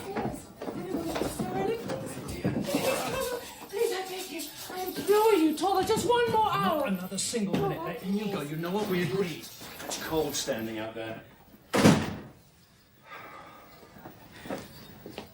Oh, Christina. Good evening. Why, Mrs. Linda, here so late. Yes, forgive me. I did so want to see Nora dressed up. Have you been sitting here waiting for me? Yes, I came too late. You'd already gone upstairs. I didn't feel I could leave until I'd seen you. Yes, have a good look at her. I think I can say she's worth looking at. Isn't she lovely, Mrs. Linda? Yes, I must say. Isn't she extraordinarily lovely? That was the general opinion at the party as well. But she's dreadfully willful, a sweet little thing. I almost had to use force to get her away. Oh, Torvald. You'll be very sorry you didn't let me stay half an hour longer. You hear that, Mrs. Linda?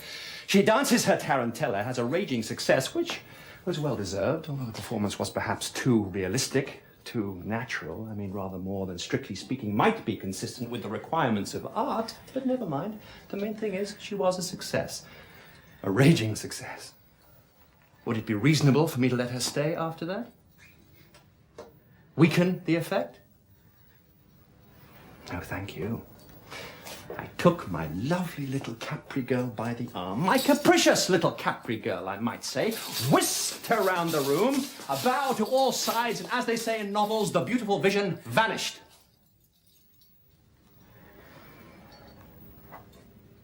An exit should always be effective, Mrs. Linda. It's impossible for me to get Nora to grasp that. Whew, it's hot in here.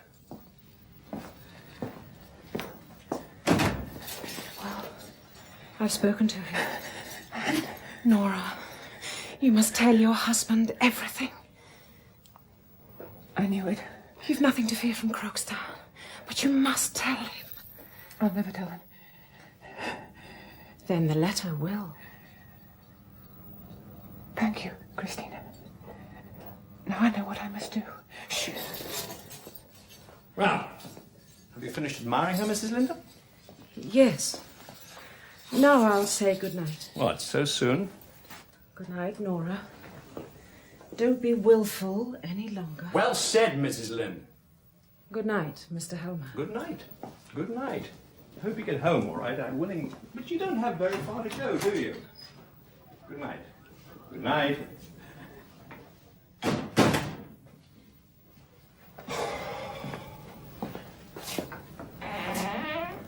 There. You've got rid of her at last. God, she's a bore, that woman. Aren't you very tired, Torvald? Not in the least. Not sleepy either? Not at all. On the contrary, I feel extremely lively. What about you? You look tired. You're half asleep. Yes. I am very tired. I want to go straight to sleep. You see, I was right not to let her stay there any longer. Oh, everything you do is right. Oh, now my little skylark is talking like a real person.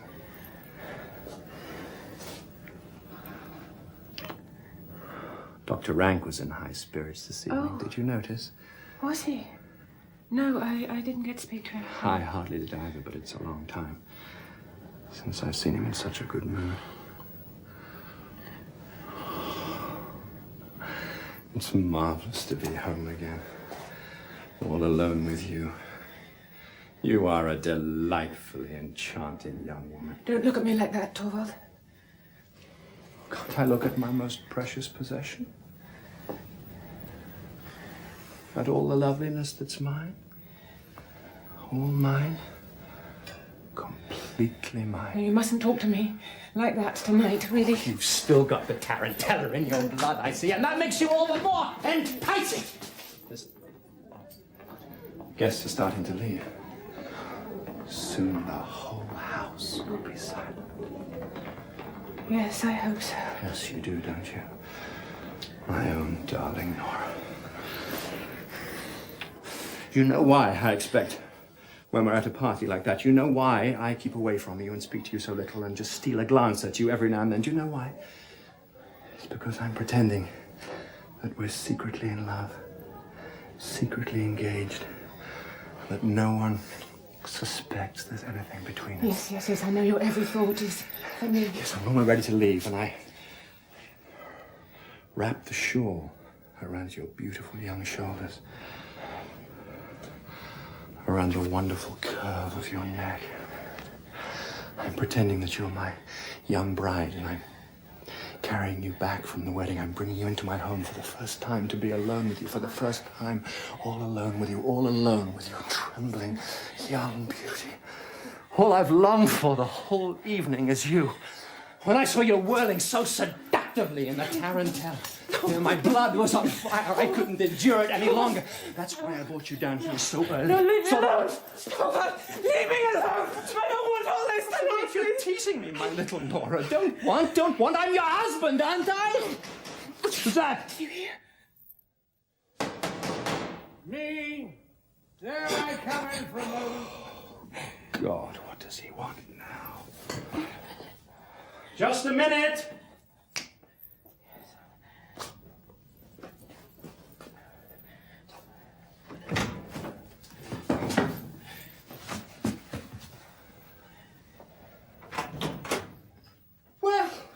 kind of you not to go past our door. I thought I heard your voice, so I thought I'd just like to drop in for a moment.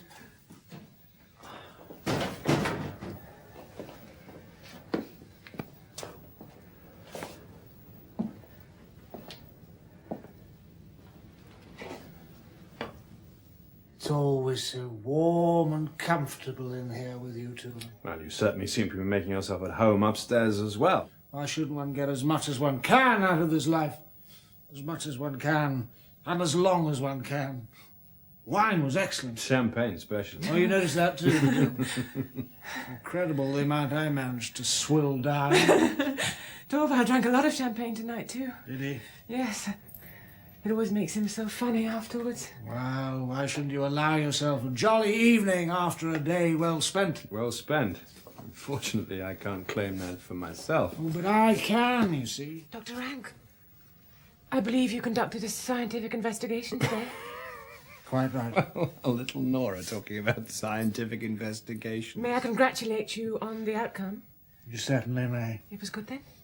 It was the best possible outcome for both doctor and patient. Certainty. Certainty.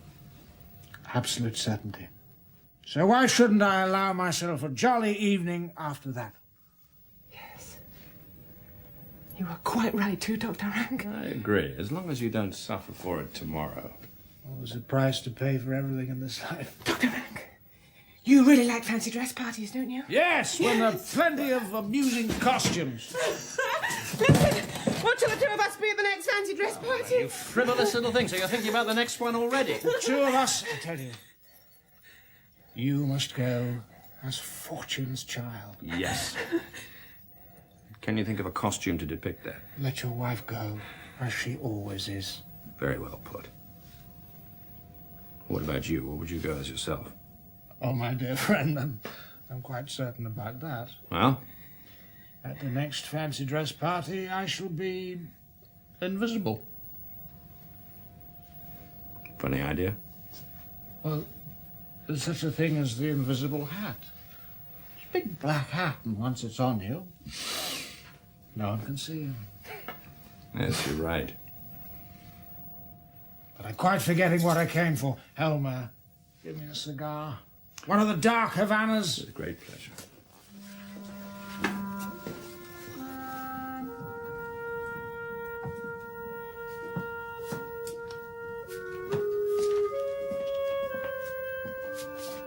Thank you.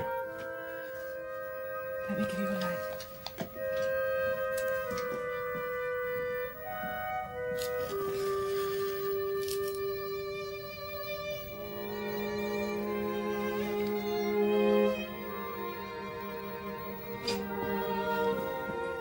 Goodbye, then.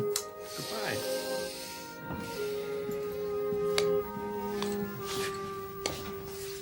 Sleep well, Dr. Rank. Thank you for that wish. Wish me the same. You? If you want me to. Sleep well. And thanks for the light.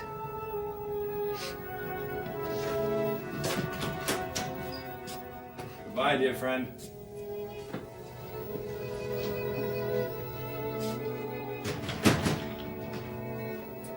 He's had too much to drink. Perhaps. What are you doing out there, Torvald? To empty the letterbox. It's full. You going to work tonight? You know very well I'm not. Someone's been at the lock. The lock? There's a broken hairpin. Must be the children, then. You must stop them doing that.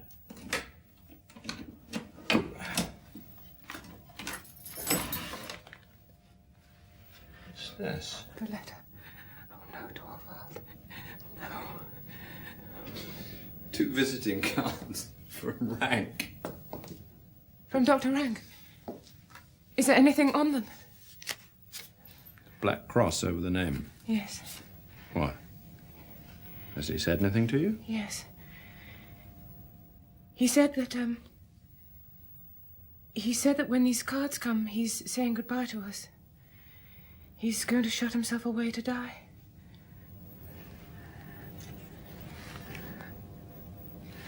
Poor friend.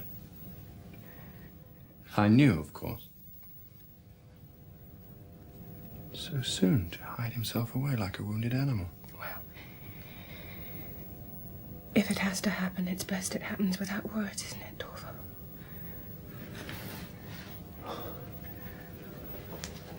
I can't imagine not having him here.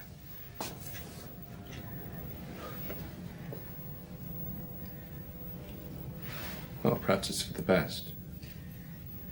For him, anyway. And possibly for us, too.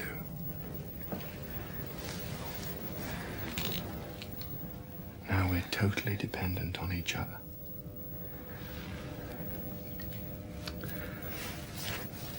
Oh, my own beloved wife. Sometimes I feel I can't hold you tight enough.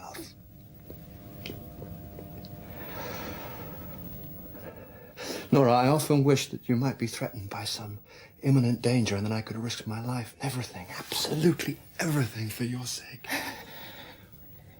You must read your letters now, Torvald. No, not tonight. Tonight I want to be with you, my darling wife. With the thought of your friend dying?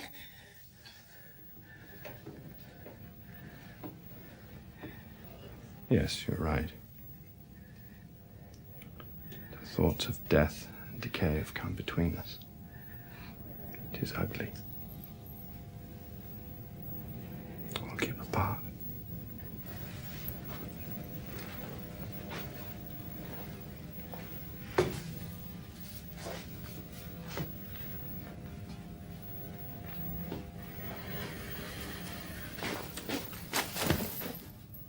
Good night, Torvald. Oh. Good night.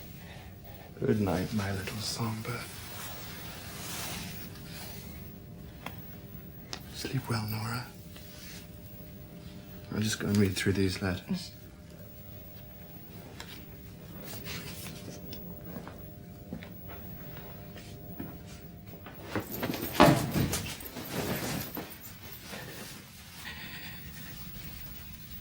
Never to see him again. Never. Never see my children again. Never again.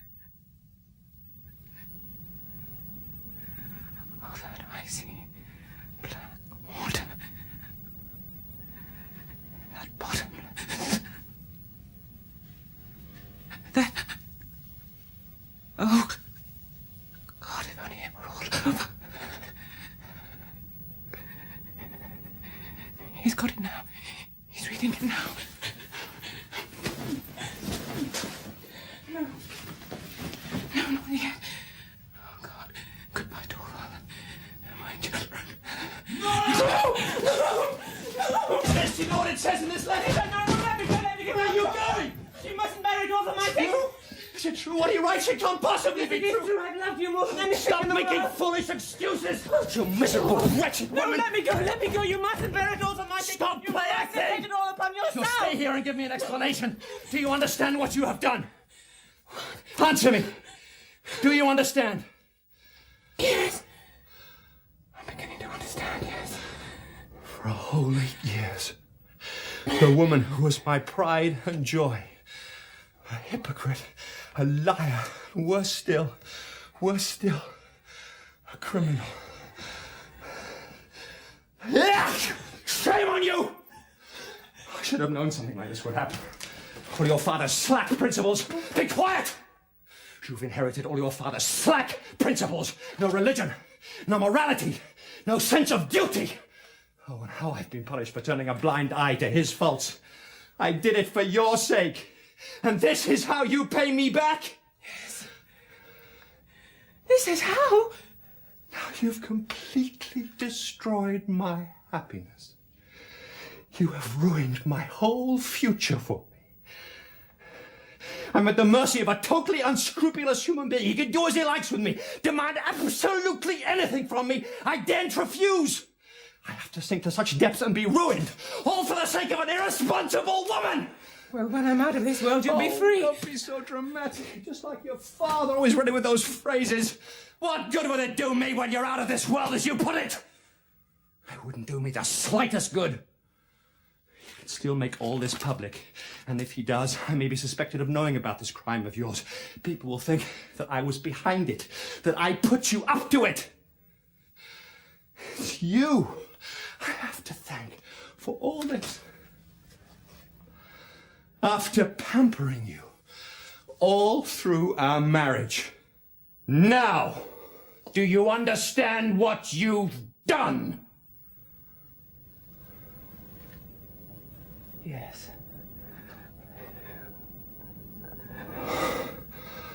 It's so unbelievable, I can't grasp it.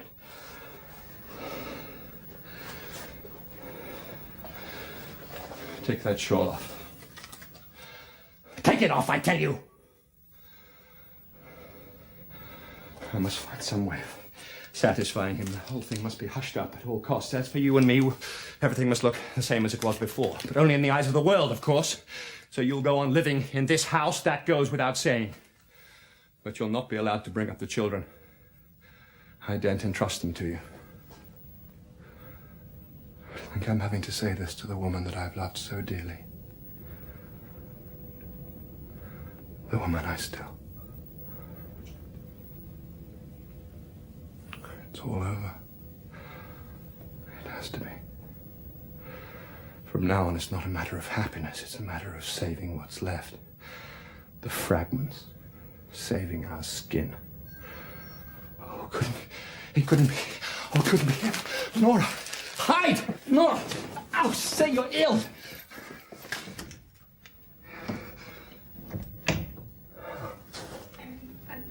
There's a letter just arrived from Mrs. Helmer. Give it to me.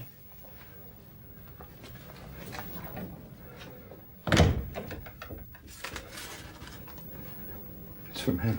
Oh, you can't have it. I want it. I want to read it. Read it. I hardly have the courage to do that.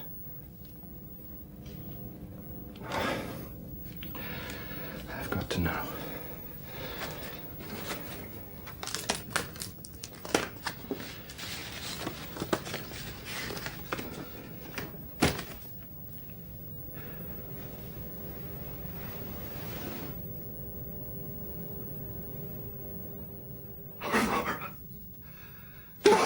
No, I've got to read it again. Yes. Nora! Nora! Nora, it's true! I'm saved, Nora! I'm saved! What about me? Yes, you too, of course. We're both saved, the two of us. Look, he sent you your IOU back. He writes that he regrets and he's sorry his life has taken a turn for the better. What does it matter what he writes? We're saved, Nora. Nobody can do anything to you now. Oh, Nora. Oh, Nora. No, let's get this sordid business out of the way first. Let me see. I don't want to read it again. I want the whole thing to be like a bad dream.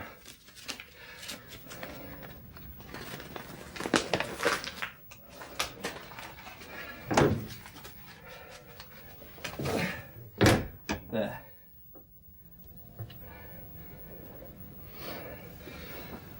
There. There's nothing left now.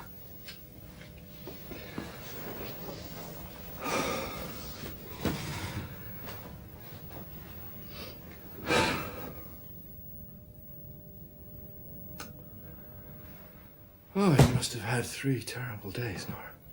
I've fought a hard fight these last 3 days. You must have been in agony with no way out except... Oh, no, we don't want to think about such horrible things. Let's just rejoice and keep saying, it's over! It's over! It's over! Listen to me, Nora. You don't seem to grasp it. It's over! Why are you looking like that? Oh, I see what it is, my poor little Nora. You can't bring yourself to believe that I've forgiven you. But I have, I swear. Nora, I have forgiven you. I've forgiven you everything. I know what you did because you love me. That's true. You love me as a wife should love her husband. You just misjudged the way of doing it. You didn't have any insight. Well, you can rely on me. I will guide you and I will advise you. I wouldn't be a man if precisely this feminine helplessness didn't make you twice as attractive to me. I swear, I've forgiven you. I've forgiven you everything. Thank you for your forgiveness. What are you doing? Where are you going? I'm taking off this fancy dress. Yes, do. My poor frightened little songbird. Rest safely now and nestle under my wings. There's shelter for you here. I'll keep you here like a dove that I've rescued from the talons of a hawk. I'll calm your poor beating heart, Nora, I will. Believe me. Soon everything will just be the same as it was before. There'll be no need for me to keep saying that I've forgiven you. You'll just feel that I have.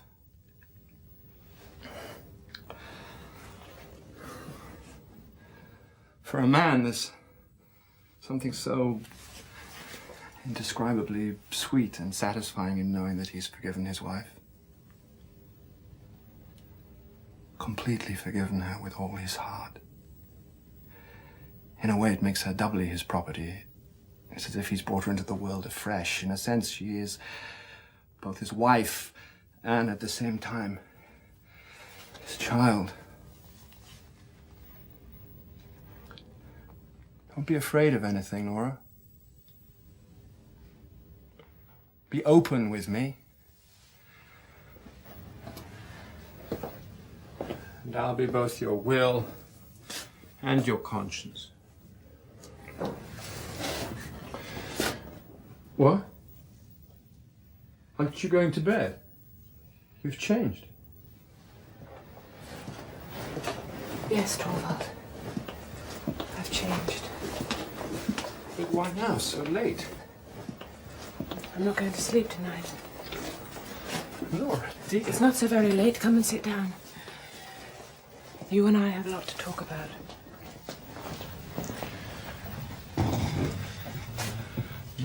What is it? Why are you looking Sit down here, Torvald. This will take some time.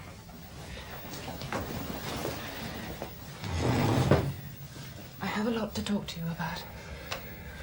Frighten me, Nora. I don't understand you. That's just it. You don't understand me, and I have never understood you either. Not until tonight. But no, you mustn't interrupt me. You must just listen to what I say. We're going to settle things now, Torvald. What do you mean by that? Doesn't anything strike you? Sitting here like this. What? Well, we've been married for 8 years now. Hasn't it struck you? This is the first time that you and I, husband and wife, have talked seriously to each other. What do you mean, seriously? Well, for 8 whole years, no, longer actually, ever since we first met, we have never exchanged a serious word on any serious subject. You mean that I should have been telling you about my worries all the time? I mean, you wouldn't have been able to No. help me with them No, anyway. No, I'm not talking about worries. What I'm saying is that we have never sat down seriously together to try to get to the bottom of something. Oh, would you have been interested in doing that, Nora? That's exactly the point. You've never understood me. I have been greatly wronged, Torvald. First by Papa, and then by you. Why, the two of us, the two people who've loved you more than anybody? You've never loved me. You just thought that it was fun to be in love with me. Oh, what a way to talk. Well, it's true, Torvald. When I lived at home with Papa, he used to tell me what he thought about everything, and so I thought the same. Or if I didn't, I used to hide it, because he wouldn't have liked it. He called me his doll child, and he used to play with me the way I played with my dolls. And then I came to live in your house. What a way to talk about our marriage. What I mean is that I passed from Papa's hands and into yours. You arranged everything according to your taste, and so it became my taste too. Or I pretended it did. I don't really know which. Well, both, I think. First one, and then the other. Looking at it now, I think I have lived here like a pauper. From hand to mouth. I've lived by performing tricks for you, Torvald, because that's the way you wanted it. You and Papa have done me a great wrong. It's because of both of you that I've made nothing of my life. Unreasonable and ungrateful can you be? I mean, haven't you been happy here? No. I've never been that. I thought I was. But I never really have been. Not happy? No. Just cheerful. And you've always been so kind to me, Torvald. But our home has never been more than a doll's house. I've been your doll wife here, just as I was Papa's doll child at home. And the children have been my dolls in their turn. I thought it was fun when you played with me, just as they thought it was fun when I played with them. That's been our marriage, Torvald. There's something in what you say, however exaggerated and hysterical it might be, but things are going to be different from now on. I mean, playtime is over. Now is the time to be brought up. For who to be brought up? For me or the children? Both. You and the children, my darling Nora. No, Torvald, you're not the man to bring me up to be the right wife for you. How can you say that? And as for me, how am I capable of bringing up the children? Oh, Nora. Well, didn't you say yourself just now that you didn't trust me to do that? Yes, in a moment of rage, but you mustn't pay any attention to that. No, but you were perfectly right to say that. I'm not capable of it. Something else has to happen first. I have to bring myself up. And you're not the man to do that for me. I have to do that on my own.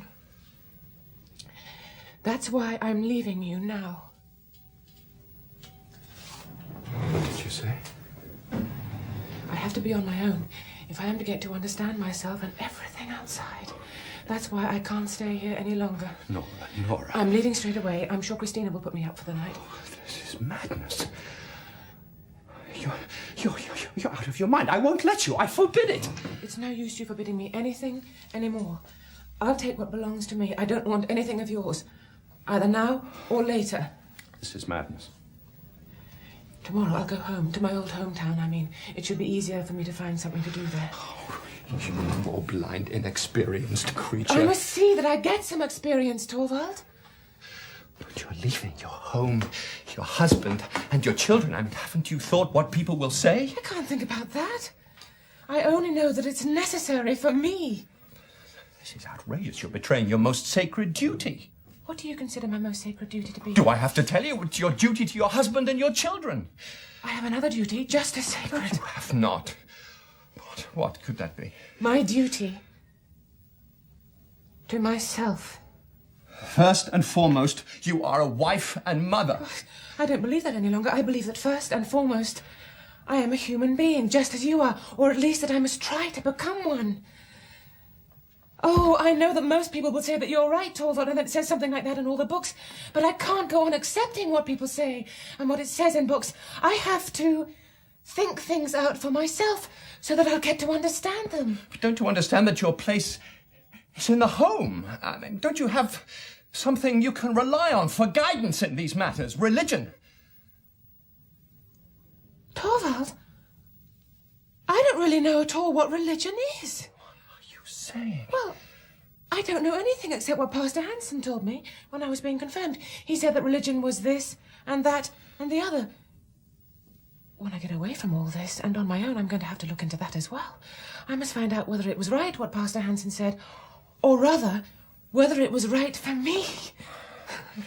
If you haven't got your religion to guide you, then let me stir your conscience. I mean, you must have some moral sense, haven't you? Or perhaps you haven't. Answer me that. Well, it isn't very easy to answer you that, Torvald, because I just don't know. I really don't know what I think about all that. All I do know is that you and I think quite differently about things like that. And now I'm told that the law is quite different from what I thought, but I simply can't get it into my head that the law can be right, that a woman doesn't have the right to spare her old and dying father or to save her husband's life. I simply don't believe that. Oh, you think and talk like a child. You don't understand the society you live in. No, I don't. But now I'm going to find out about it. I must find out who's right. Society or me. You're ill. Nora, you're feverish. You're out of your mind. I've never felt so clear, so certain as I do tonight. And you're leaving your husband and your children when you feel so clear and so certain. Yes, I am.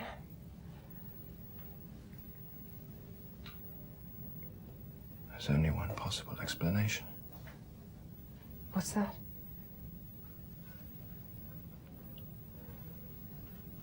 You don't love me anymore.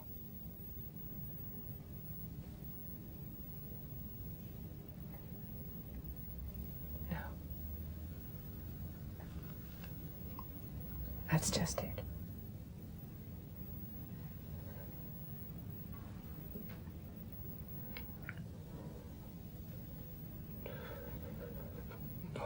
How can you say that? Well, it hurts me to say it very much, Torvald, because you've always been so kind to me, but I can't help it. I don't love you anymore. And you're clear and certain about that too? Yes. Yes. Absolutely. That's why I can't stay here any longer. Can you tell me what I've done to forfeit your love? Yes, I can.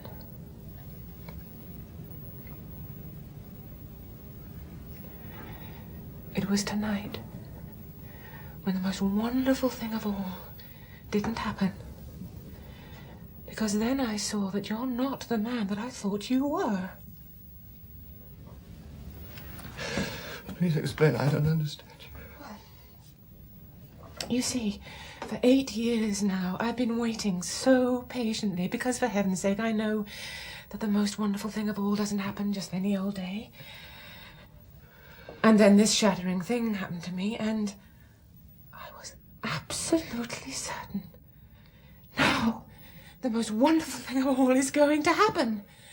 You see, all the time that Krogstad's letter was lying out there, it never occurred to me that you would give way to that man's conditions.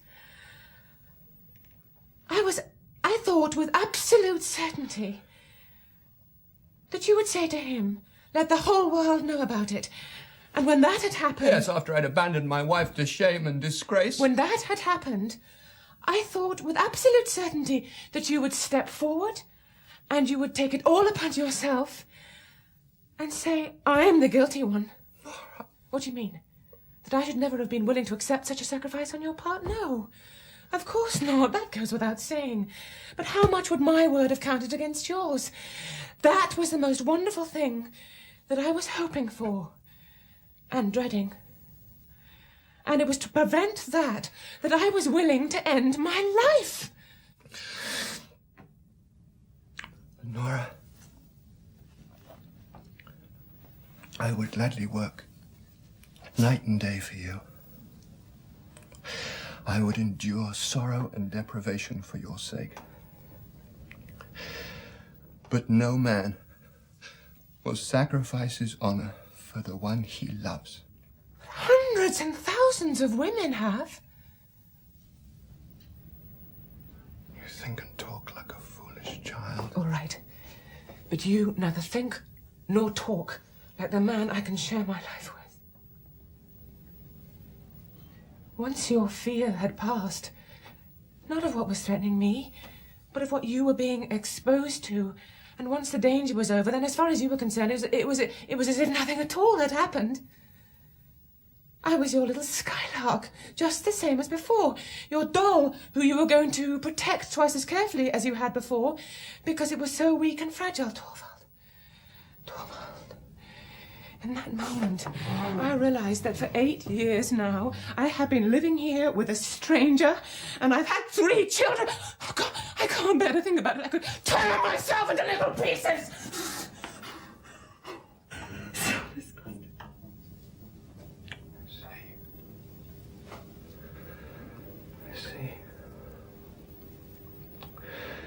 A whole abyss seems to have opened up between us. But Nora, isn't it possible to close it?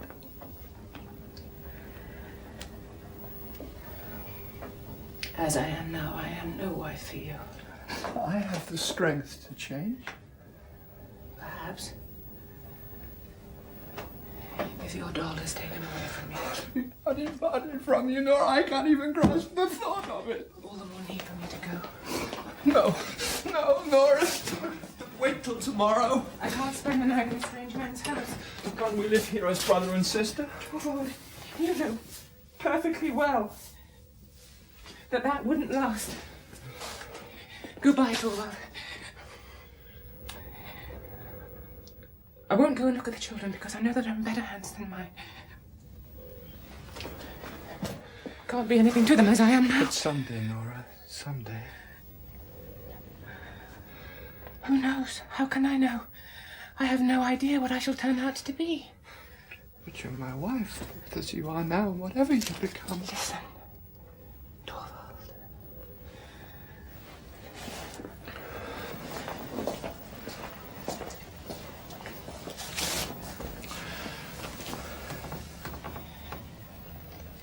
I've heard that when a wife leaves her husband's house, as I'm doing now, that he is released by law from all his obligations towards her.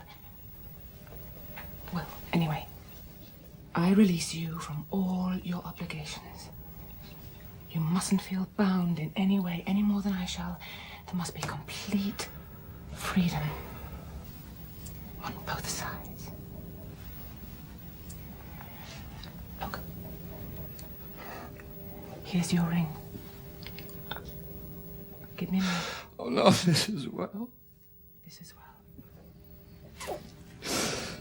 So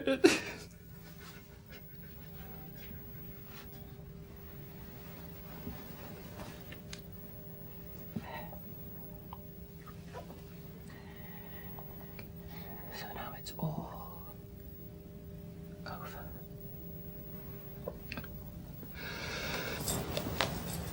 I'm putting the keys down here. As for the household, well, the maids know about running everything better than I do. Tomorrow, after I've left her, Christina will come and pack the belongings that I brought with me from home, and I'll have them sent on. It's all over. Do you ever think of me again? I'm sure I shall often think of you.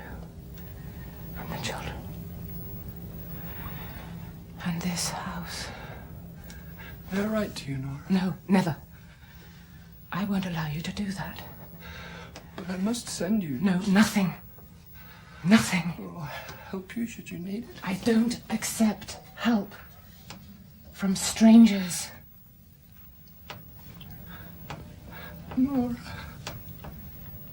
can't I ever be anything more than a stranger to you?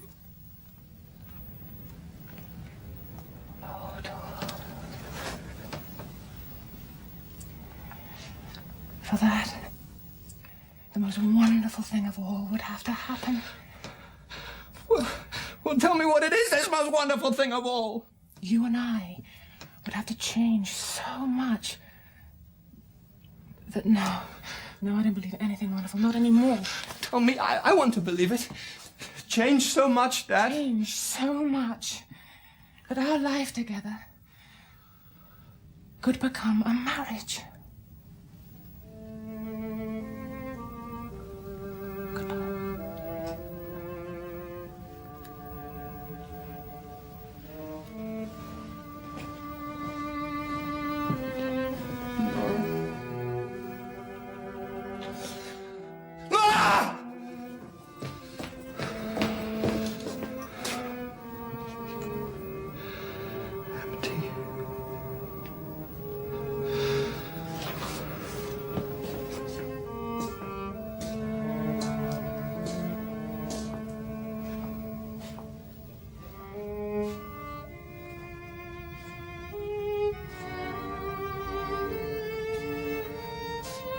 She's gone.